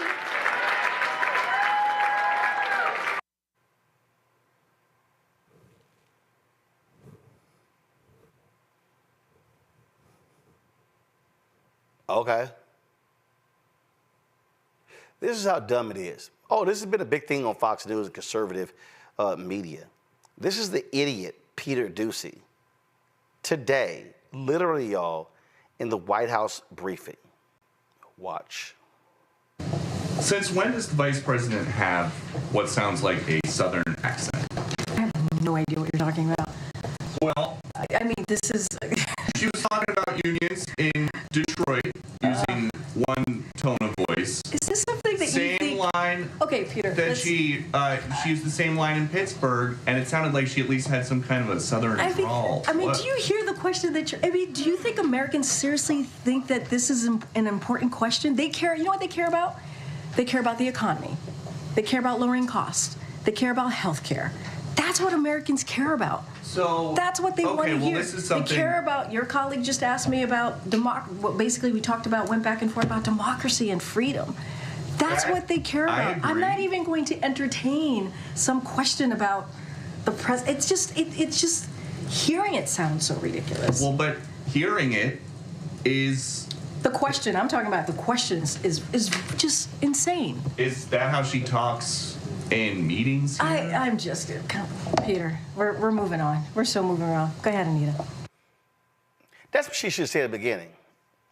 Matter of fact, she should have said, like the Vice President did in her Dana Bash interview, I don't deal with silly. Next question. That's how you shut it down. Or you do what Senator John McCain did a few years ago. Your relationship with the president frayed to the point that you are not going to support anything that he comes to you and asks for? Why would you say something that stupid? Why would you ask something that dumb? Huh? My job as a United States Senator is a senator from Arizona, which I was just reelected to. You mean that I am somehow going to behave in a way that I'm going to block everything because of some personal disagreement? That's a dumb question. That, to me, Joe, is exactly how they should respond. This is utterly stupid. And to black people, y'all ain't got to defend it. She wasn't code switching. I'm a speaker. And when you are speaking to people, there's a thing, get the first video ready. There's a thing called call and response that black people are kind of familiar with. And guess what? White conservatives like at Fox News, she was going to Amos Brown Church in San Francisco. I know it's San Francisco, but there's a cadence in black churches that actually travels around the country. I can be at Abyssinia in Harlem, and then I can go to Jamaica, Queens, and then I can go over to Boston, and then I can go down the Eastern Corridor, then I can go to the Southwest, I can hit Louisiana, Arkansas, Texas, I can go find me a black church in Arizona, and I'm gonna find somebody who understands that when you are in that moment, and you get a crowd response, folk are going to respond a certain way in that very moment. And when you are a speaker, then you understand how to speak to folk in that particular moment. That's what she was doing. So it wasn't, oh my God, see, here's what they're trying to do. They did the exact same thing to Hillary Clinton. Oh, Hillary Clinton went down to Selma, and all of a sudden, she started talking like a Baptist preacher. That woman spent how many years in Arkansas? She heard a whole bunch of damn black preachers, and she heard some white preachers talk like black folks. Roll the video again of the Vice President. Y'all, listen to the call and response of the audience. You better thank a union member for the 5 for sick leave. You better thank a union member for paid leave. You better thank a union member for vacation time. I rest my case, Julian. I'm just laughing because, like you said, these white folks have lost their total minds if they had any to start with. It just makes no sense to me. First of all, she doesn't sound Southern. As you say, it's call and response. It's also a rhetorical tool that we all use when we're speaking. It's a rhetorical tool to make the point, to make the point again, to make the point again. These same fools talked about her having a hot sauce in her pocketbook, which, by the way, I have 3 bottles of hot sauce in 3 of my favorite pocketbooks because I do not want to risk going someplace where they don't have any hot sauce. And Hillary did it too, and a lot of people, not just from the South, who like spicy food, and you don't have to be black to like spicy food, do that. These people are nitpicking because they have nothing substantive to say. Nothing. So you're right. Karine should have just shut the stuff down from the first place, but she did not want to do that. But if this is all they got, bring it. But the fact is that they're going to wallow in the silly, and in another context, they're going to actually attempt to put some policy stuff out there. And we need to just be working and ready to make sure that there is no reasonable doubt that Kamala Harris has won this election. In other words, I don't want Georgia to win by 11,000 votes. I want it to win by 50,000 votes. And just go down the list. Y'all let's not get caught up in the BS. Let's get our work done. And that's all this is, Mustafa. They can't, again, what they want to do is they want to racialize the election. And so they want her responding to BS like that. That's just like what she said, Dana Bash, same old playbook. Next question. It's all about diversions and creating these chaotic situations and trying to pull people apart because they've seen that the Harris-Walz campaign has a lot of traction, continues to grow and grow and grow, continues to the numbers to increase in the polls. And, they don't have a candidate right now that has policy that the majority of Americans resonate with. So they do these types of games to try and just chip away, or they'll do these games to try and get folks to fight against each other. And when you hear and you see the Harris-Walz campaign that is focused on positivity, it's focused on hope, it's focused on joy, and it's also focused on policy and accountability. And the other side just has a very difficult time because they thought they were going to be running against a different candidate. They had a playbook for that. They had to throw it out the window, and they haven't had time to build anything else. So they go to these old tropes, and that's what they try and utilize to stay in the cycle, in the news cycle, because they know that when you see the campaign that happened in Detroit, how many people were excited about it, how many people were connected with it, and then you go over to Pittsburgh. Let me clarify, Pittsburgh is not the South, Pennsylvania is not the South, but that doesn't even matter. That you have white folks and black folks and Latino folks and Asian folks and the LGBTQ community, everybody is coming together, and Republicans are also coming together to support the Harris-Walz campaign at this particular time. They don't know what to do with that. So they have to try and do these types of things to even remotely stay relevant in the news cycle. And we all know, and, I don't think I'm speaking out of turn, that is what, what was his name again? Trump used to live for, is the news cycle and being what everybody is talking about. So since they don't have anything of substance in this particular moment, these are the types of things they do. Oh, it's just nonsense. And again, they want folks to get caught up in the stuff. It's like, nah, not going to happen. I'm telling you. And Karine shouldn't even. Karine should literally go. When he asks the question, this is what I would do. What's your question? I would look at his ass and just go, what's your question? I ain't even addressing that bullshit. I mean, and that's all this is. And so this is what they play. But I need our people to also understand, we talk about when these folks lie. Over the weekend, Reese was on Washington Journal on C-SPAN. Reese Colbert, and she was just knocking down, did a great job knocking down these folks' lies. So while she was on, y'all, they played this interview when this other black child, I think her name, what's her name, Michaela Montgomery? That her name? Okay. So she was the one who was with Trump at the Chick-fil-A in Atlanta. She's also the same one. She went on an Atlanta radio station lying about Trump, HBCUs, and all kind of stuff. And then I called out on Instagram. She was like, yeah, when you went off on me on my show, my parents didn't like it. Well, guess what? Your parents not about to like what I'm about to do to you right now.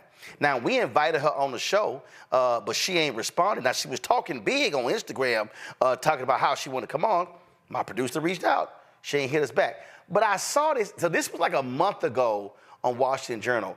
And if y'all want to hear an onslaught of lies in just 2 minutes and 31 seconds, listen to this nonsense. And I'm going to stop it and we're going to play it. But this is just sheer lunacy. Press play.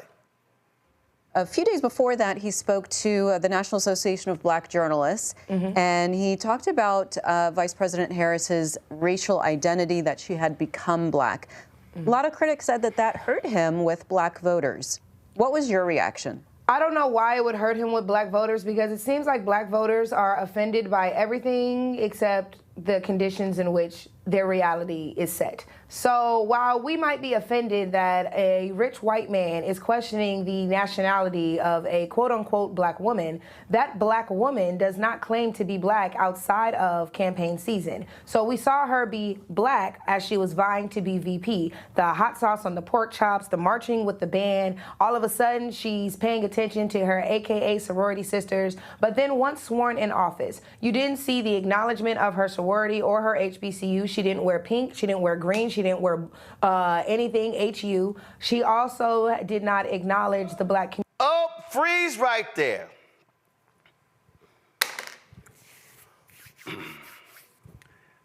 You know what? Well, I need some Vaseline.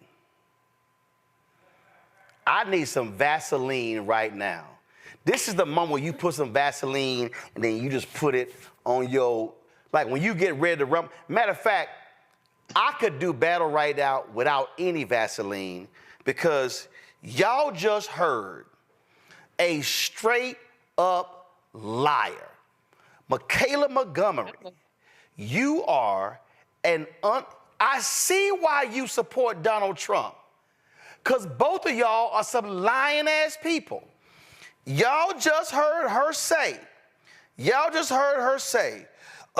when she became president, she didn't wear pink and green. She didn't do nothing. Is that so? Huh.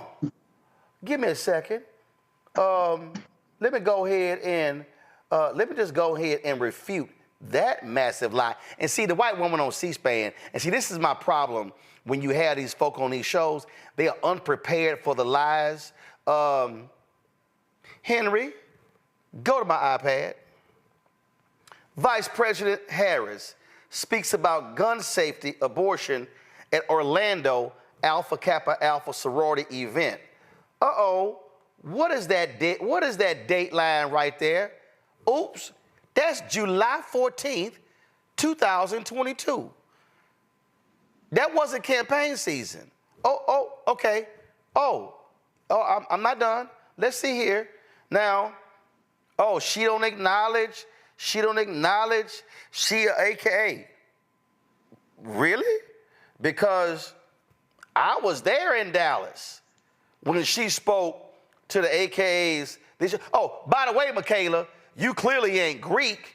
What you don't understand is that, guess what? Greeks have their conventions every 2 years.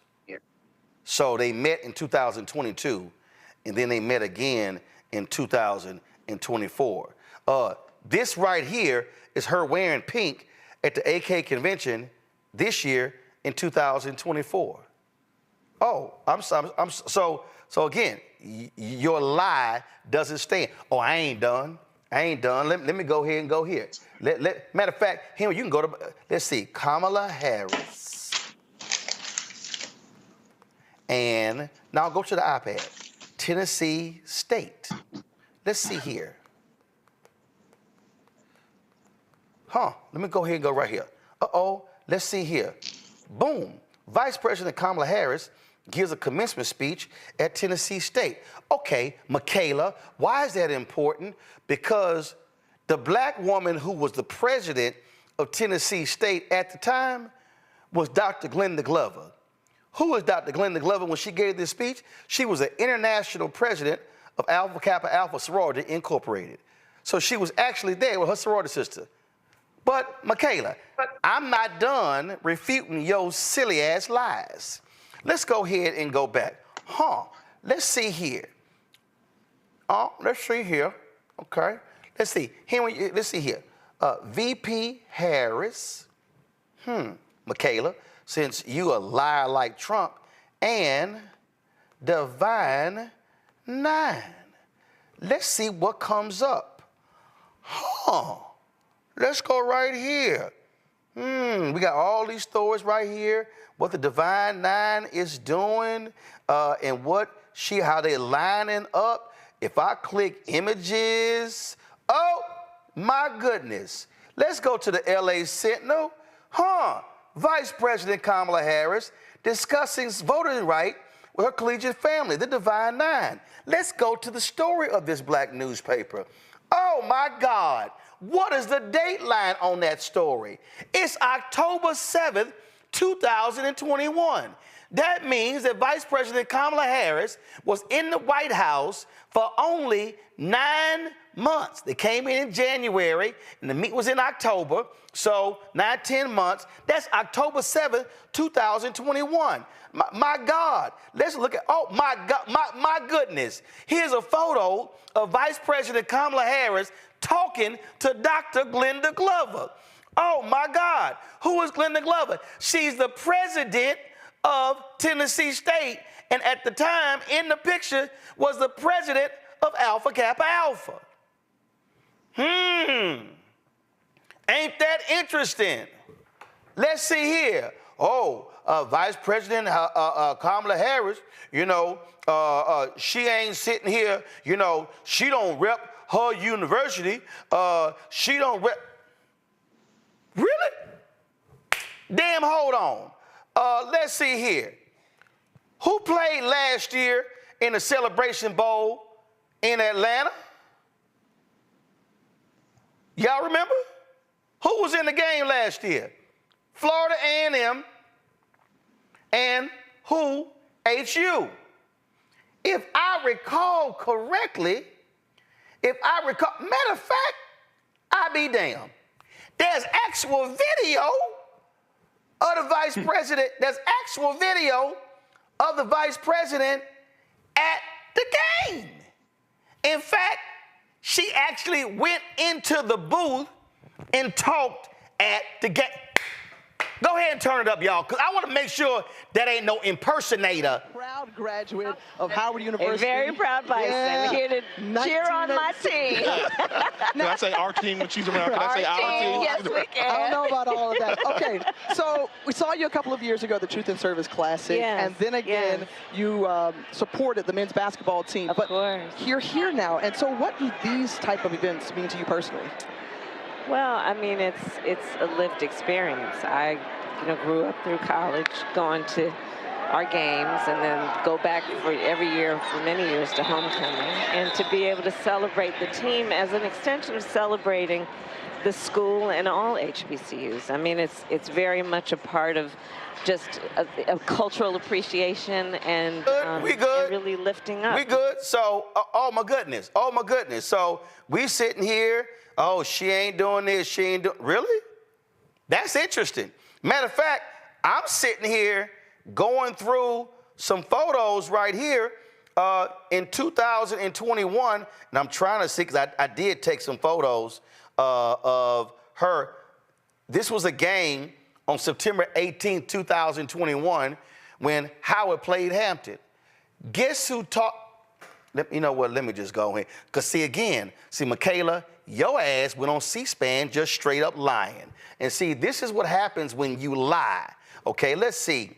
VP Harris and HU game Audi Field. I guess I remember that because I was actually at the game. I was actually there. We actually covered it. So she was there. That's September 2021. So how, Michaela, can your silly ass go on TV and say, she doesn't claim being an AKA, and she doesn't claim Howard University, when you are a flat-out liar? And then you say she only does this during election season. She did in 2021. She did in 2022. She did in 2023. She did in 2024. So how did she only do it during election season? So right there, we ain't even 30 seconds into the video and already busted your ass on multiple lies. Press play.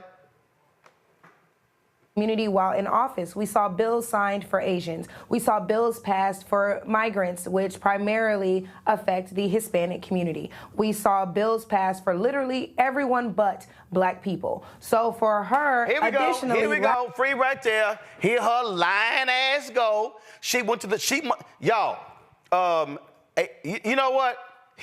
Matter of fact, Keenan didn't get it to me, but Michaela, I should award you a Trump University degree of BS and bullshit communications, because you have actually earned it. Your BS and bullshit communications. Again, she repeated the Tyrese lie. Asians got a bill. No, they didn't. You clearly ain't read the damn law. I have. You haven't. It applies to everybody. Everybody else, the migrants got something. Black folks to get. This is the same woman who went on an Atlanta radio station touting Trump and HBCUs, which is a lie. $16 billion HBCUs have received under Biden-Harris. $16 billion. Y'all, she even's gonna lie in the next clip about HBCU money. So we could talk about HBCU money. We could talk about 3 consecutive years. Under Biden-Harris, 45% of the black businesses that went out of business during COVID under Trump were brought back. We could talk about 3 consecutive years of growth among black businesses through the Small Business Administration. Girl, what the hell are you talking about? More lies. Press play. Last thing, after she took that oath of office, she went on record to say that she was the first South Asian vice president. At no point in time did she promote her blackness. At no point in time did she acknowledge. Lord, did she really? My goodness. Mustafa Julian Joe. Have y'all ever heard Vice President Kamala Harris talk about her blackness? Now this child trying to sit here and say, oh no, she ain't never touted her. Mustafa, you go ahead and go first.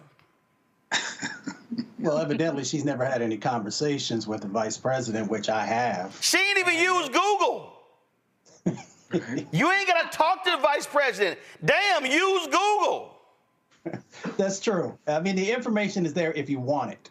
If you don't, then it helps to reinforce the false narrative and the misinformation and disinformation that you are intentionally sharing, not just with the country. This information is actually focused for the black community because they understand that if they can get a smaller percentage of our folks to not want either vote for her or not to vote at all, then they achieve their goal. So it's just a part of a larger strategy. Just lying. Just lying. First, let me do this here. Y'all, hold on, Julie. I'm gonna come to you next. Y'all, go ahead and play. Let's just hear more of the lies. Go ahead. Her blackness. At no point in time does she market herself as a black woman. And that was when she was Attorney General. That's back when she was DA. That's all the way until she was Senator. And of course, as Vice President. So the fact that, again, she's using this black card during the election season just so black people will turn out to vote for her. And then she will, if she were to win, she would be in office and then fail those same black people who did everything in their power to get her in. I think that's disgusting. I think that's unfair. And I think think that that's why I personally reached out to the Trump campaign and asked if I could speak, because I'm like, you guys might be offended when he says it, but what are you going to do when I say it? Because at the end of the day, I am a black woman. I've lived a black life, and therefore I pay attention to politics. So I was actually excited for her when she ran for president the first time. Just the fact that she was in the race, I was like, okay, HBCUs, do your thing. But she never acknowledged said HBCUs. In the first 100 days of the administration, they cut funding to HBCUs. Freeze right she there. Did nothing see, to support right, see, freeze, see right there. See, here's that other lie. Here's that other lie, and I busted the liars. First of all, Michaela, you don't actually read. So stop it. Well, let's just stop right there. You don't read. You don't read, you don't watch, you don't listen. You don't. And this whole day, I follow politics. No, you don't. Because it's evident in the lies that you all told. I done already busted your lies about AKAs. I have busted your lies about Howard University. I have busted your lies now about HBCU funding. The fact of the matter is, they didn't cut funding. The initial bill that was proposed was a massive multi-trillion-dollar bill. Remember, during the campaign, Biden talked about providing $35 billion to black and, he said, HBCU and Hispanic serving institutions. That money was put in the initial bill. Congress went from, 10 trillion to 5 to 3.5, 3.5 to 2.5, 2.5 to 1.5. Then Senator Joe Manchin actually blocked the bill. So what did they do? They then found other ways to fund HBCUs. So what you just said right there, Michaela, it's a flat out lie. Matter of fact, since you want to go ahead, so hold up, before I show y'all, so here, Michaela, here's your degree right here. We did have it. Michaela, we're going to send this to you. This is your Trump University Bachelor of Science in Bullshit Communications degree. This right here is your, we have awarded you your Trump University degree because what you clearly went to Trump University for your research because you just sit here and just laid out massive amounts of lies repeatedly on that show. Okay, so y'all, she sat here and gave us all these lies about they cut this and they cut that and they haven't helped HBCUs and they done really. Okay, Michaela, let me ask you this question: how much money, Michaela, did Donald Trump provide to HBCUs? I'll wait. Because here's what I know, because I've showed this many times on this show, Julian, and you know this. Boom, COVID relief to HBCUs. Right here. Where's this document from? This is an Excel spreadsheet that came from the Department of Education. Oh, let me go right here.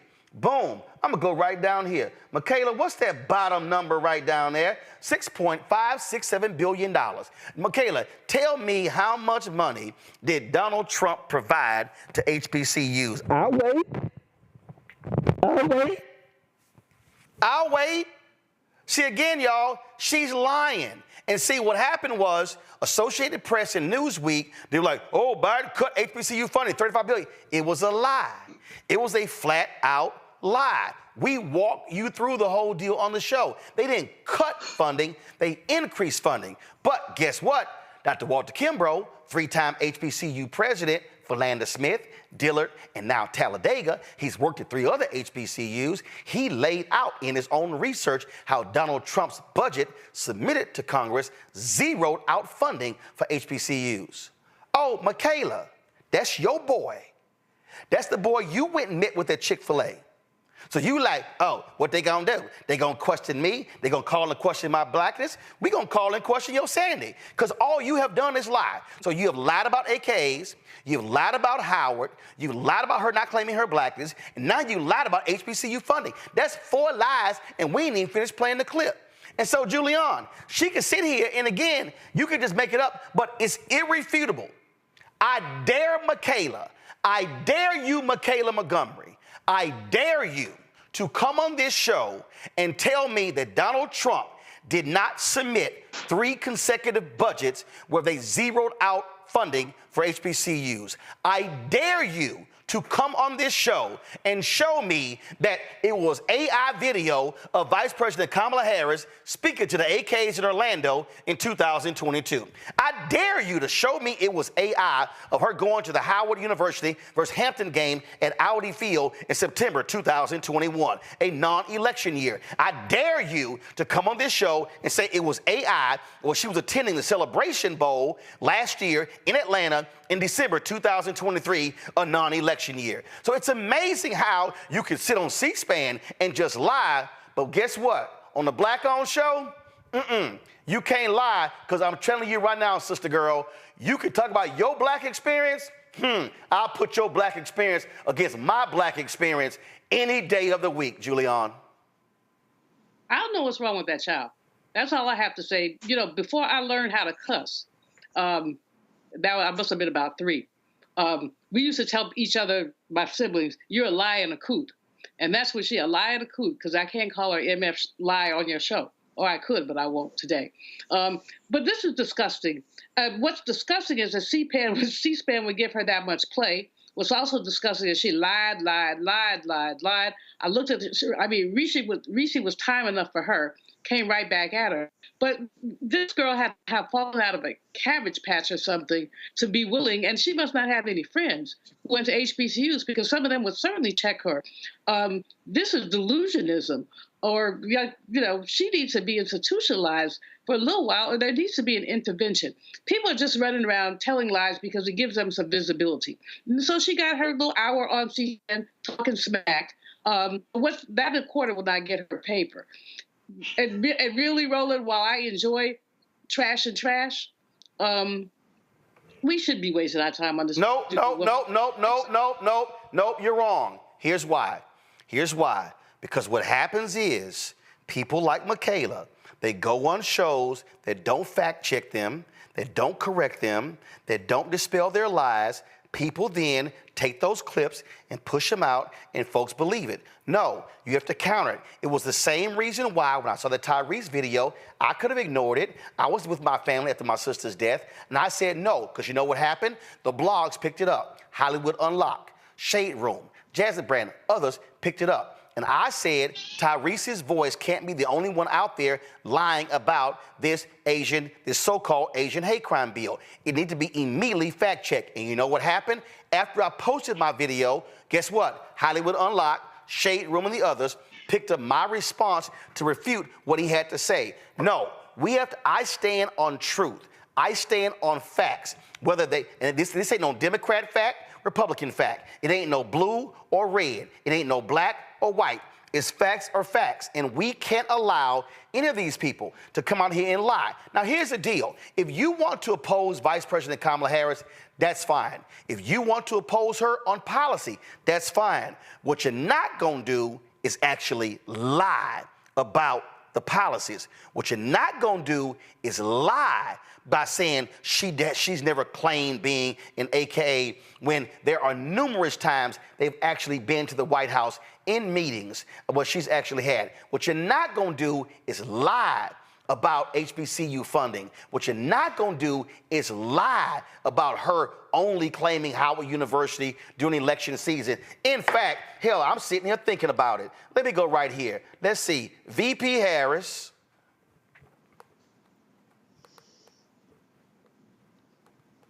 And Howard commencement. Let's see right here. Oh, the 149th convocation. Who actually spoke at the 149th convocation? Oh, that's Vice President Kamala Harris. So please explain, I'm sorry, and correct me if I'm wrong, was last year an election year? No, it wasn't.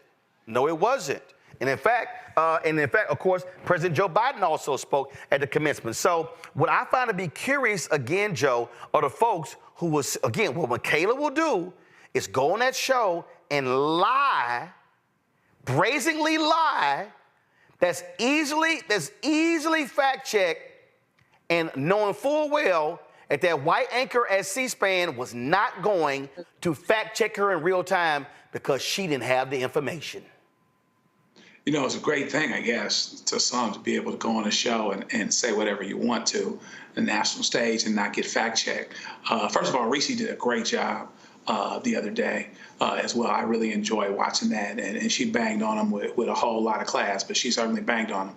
But again, you know, you've got a situation where somebody just makes a decision to tell a bunch of stuff that doesn't matter and it's not true. Very little of it having to do with policy. You can, you know, make a claim related to HBCUs, and theoretically that's policy because we're talking about funding. But most of it didn't even have anything to do with how Kamala Harris could be as a vice president, as a president, or how she's been as vice president. And so it's interesting how media outlets really entertain this. It's amazing how, you know, this guy from Fox News, I guess it was, you know, is actually on a salary and getting paid to actually go to the White House press briefing and ask a question that means absolutely nothing.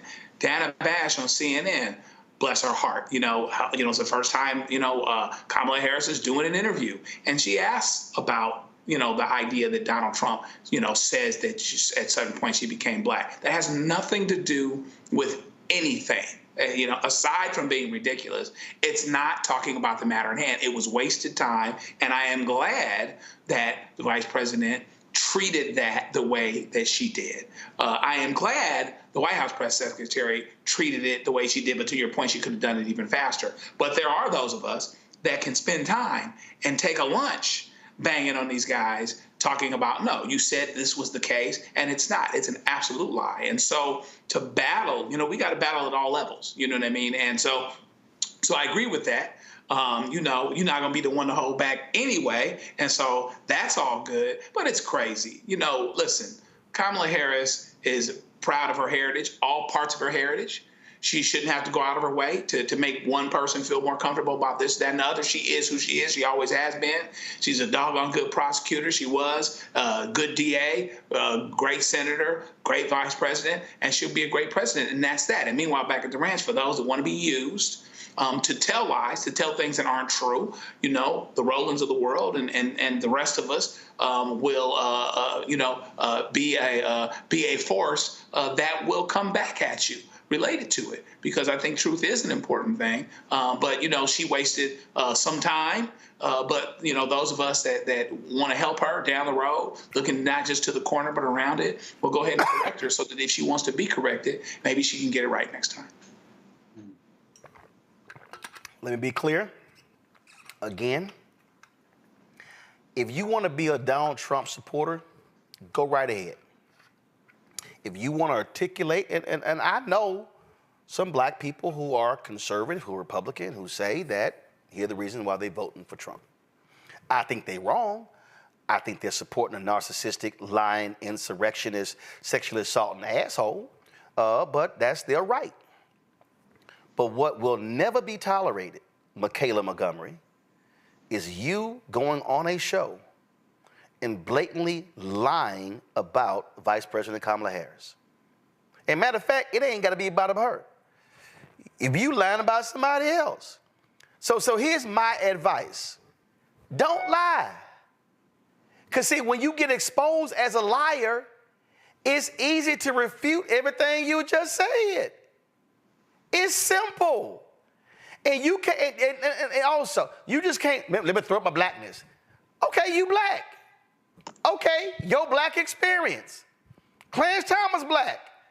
And we know he's an enemy of black people based upon his own damn rulings. And so I'm going to end this segment again. Michaela Montgomery, on this day, September 3rd, 2024, we acknowledge and present you with your degree from Trump University, be it known upon this day by virtue of evolving into a deranged black MAGA grifter with no shame or adherence to facts who blindly supports Donald Trump, a twice impeached, 34-time convicted felon, election denier, serial liar, chaos agent, and wannabe dictator, has completed a dubious course of study with all honors and privileges pertaining thereto. Michaela Montgomery is hereby awarded the degree of Bachelor of Science in Bullshit Communications for demonstrating outstanding proficiency in the art of spinning fiction as truth, manipulating facts, and creating false narratives that defy logic and reality. please let us know what address to send you your degree. I'll be right back.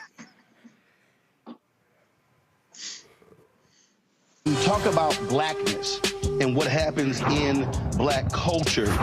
We're about covering these things that matter to us, speaking to our issues and concerns. This is a genuine people-powered movement. There's a lot of stuff that we're not getting. You get it, and you spread the word. We wish to plead our own cause. Too long have others spoken for us. We cannot tell our own story if we can't pay for it. This is about covering us. Invest in black-owned media. Your dollars matter. We don't have to keep asking them to cover our stuff. So please support us in what we do, folks. We want to hit 2,000 people, $50 this month, raise $100,000. We're behind 100,000, so we want to hit that. Y'all money makes this possible. Checks and money orders go to P.O. Box 57196, Washington, D.C. 20037-0196. The Cash App is $RM Unfiltered. PayPal is R Martin Unfiltered. Venmo is RM Unfiltered. Zelle is roland@rolandsmartin.com. Hello, we're the Critter Fixers. I'm Dr. Bernard Hodges. And I'm Dr. Terrence Ferguson. And you're tuned in to Roland Martin Unfiltered.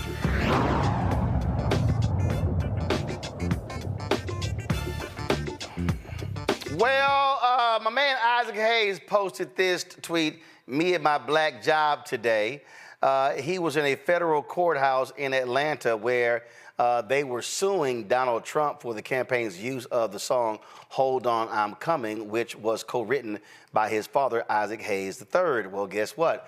The campaign must cease for now the use of that song. U.S. District Judge Thomas Thrash granted a motion for preliminary injunction at today's hearing in Atlanta. The state again sued Trump and his campaign, along with other defendants, claiming that the use of the song at rallies infringed on their copyright for the work. The song's co-author, David Porter, who wrote it with Hayes in 1966, also said he did not authorize the use of the music recorded by Sam and Dave. Actually, the estate of David Porter said that. However, the Trump campaign claimed it had permission with a BMI license obtained on November 30th, 2022. It also claimed that the Hayes estate was not the license holder, but Universal Music Publishing was. Well, here is the Hayes family and their attorneys holding a news conference after today's hearing. After that license has been terminated by BMI, there's any opportunity to return to use the song.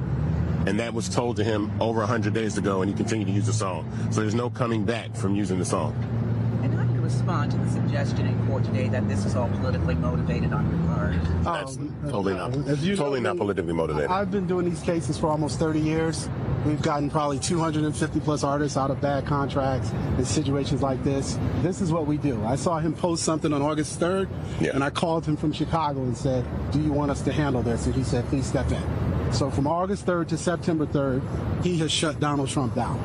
He and the team of lawyers, Ava, Liz Gardner sitting back here quietly, our copyright administrator, Gina, Ryan, there's a whole team of people. Paul Wilson, one of my associates, summer associates who couldn't be here, really did a heat of work, a whole lot of work here, a large amount of work, and our Howard Law students also stepped in. So I want to make sure we recognize a body of people who worked nonstop for 30 days to get a preliminary injunction on Donald Trump. That is an unheard of order by a court. It's one of the highest and hardest things you can get a court to award you. But this man got it.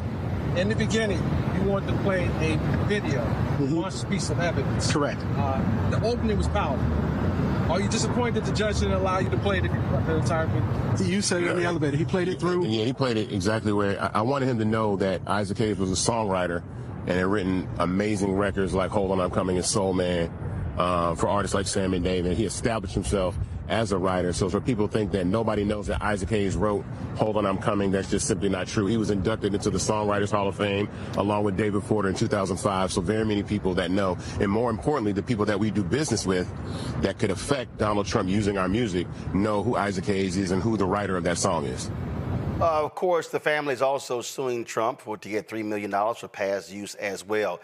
You know what, Joe? It's a whole bunch of Twitter, Instagram, YouTube, copyright lawyers who are real silent because a lot of folks were blasting Isaac. Oh, he had the right to use it. Y'all gonna lose. Uh-oh.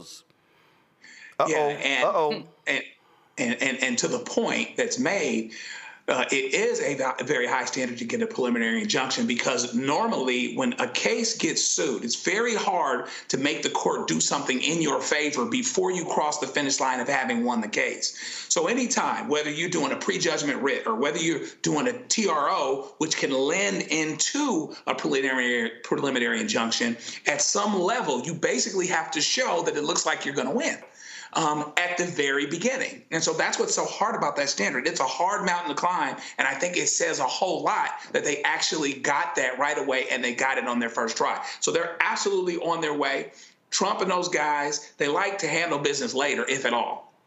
And his problem is he ran up against the family of a legend with great lawyers behind him and with a great team. These kids at Howard, I'm sure, are learning some fantastic stuff, but they're climbing the mountain. And the fact that they got a preliminary injunction already, that means that they're in the driver's seat, no doubt about it. And didn't take him long, Mustafa. That was a quick decision. Yeah, that was really quick. You know, Trump's always lived this life of privilege where he feels that he can extract whatever he wants and there's no consequences to it. And they showed him today that, yes, there are consequences. Yes, you will follow the letter of the law and you will be held accountable.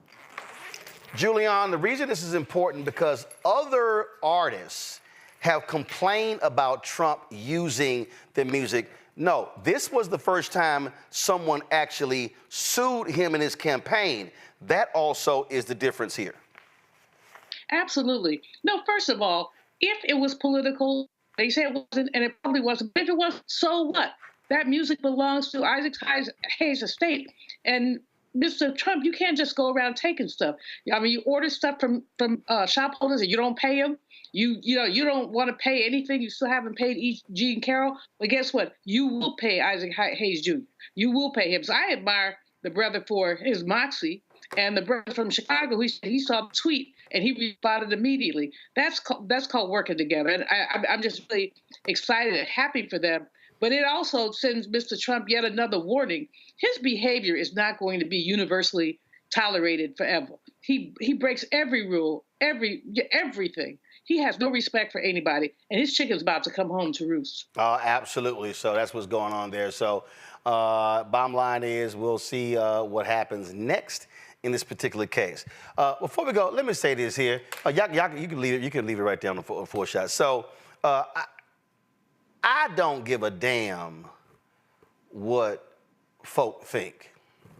So last week during the show, we were playing the video, and then it rolled to on Twitter when you're on the iPad, it skips another video. And it was a video of some dude with his butt out. So then you got these black MAGA folks sitting here like, oh, Roll 'em Out was showing gay porn. First of all, that was stupid. And I had somebody hit me because I didn't give a damn what none of them thought. And somebody hit me and they said, first of all, it was a UK show of a straight nudity dating show. Like, I'm gonna watch that bullshit. So what's stupid with these people is that they actually think like it don't jump. So like I was sitting here, I had like this Isaac Hayes videos queued up. So I was playing this, and then all of a sudden, then go to it, come on. Then all of a sudden, it jumps to another video. You don't know what the hell is the next video. Literally, I have no idea what the hell this is. So that's what happens. But let me explain something to all y'all ignorant people. Matter of fact, let me just go, I'm gonna fast forward this right here, and then it's gonna jump to something else. I don't even know what it is. So I don't know what the hell that is.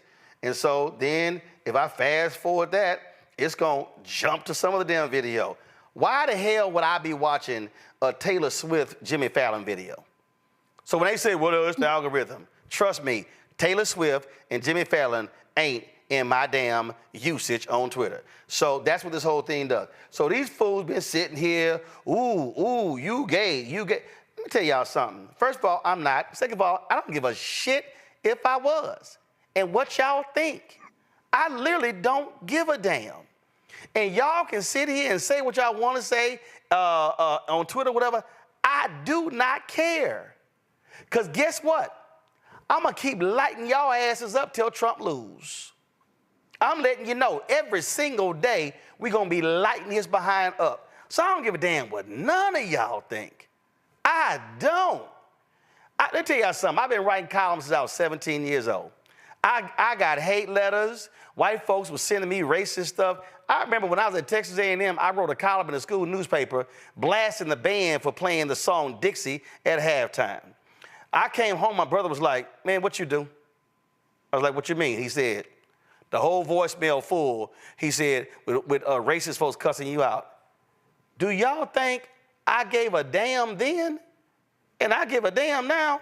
So y'all can say whatever y'all want to say, and y'all can call me whatever you want to call me, but I really do not care.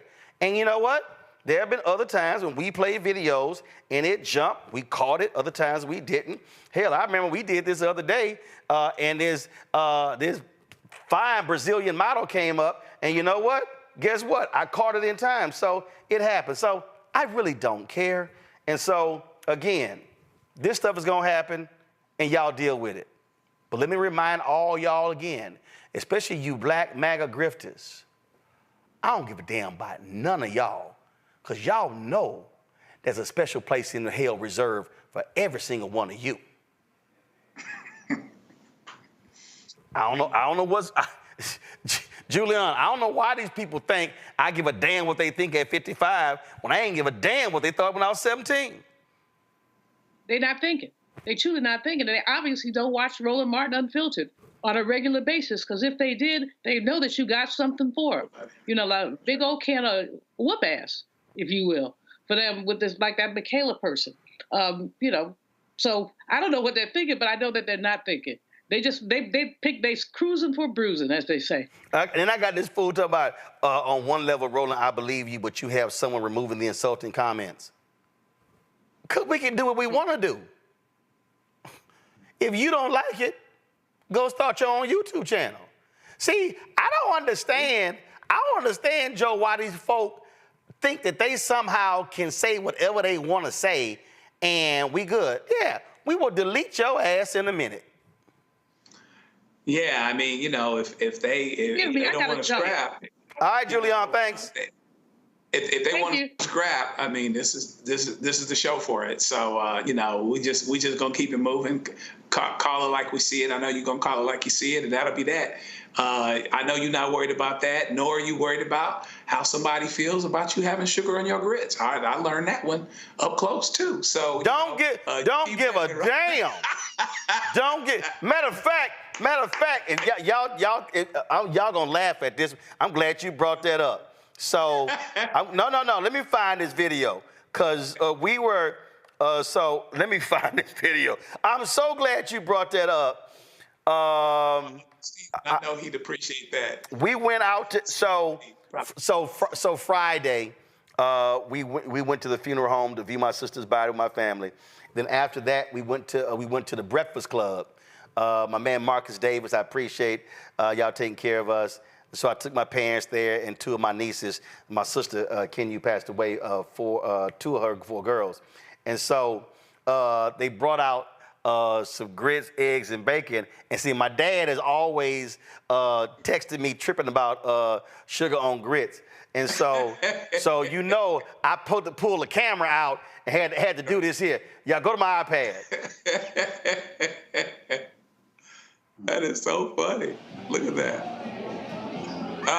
Well, there it is. Your daddy doesn't seem to approve of you putting sugar on your grits, Roland. I ain't care.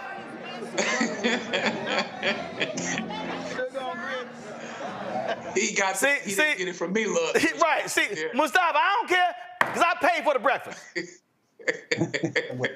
That's good that you taking care of your family like that. I ain't never had no sugar on no grits, but don't care. Don't care. Yeah. You ain't every now and then. You ain't paying for them. Right.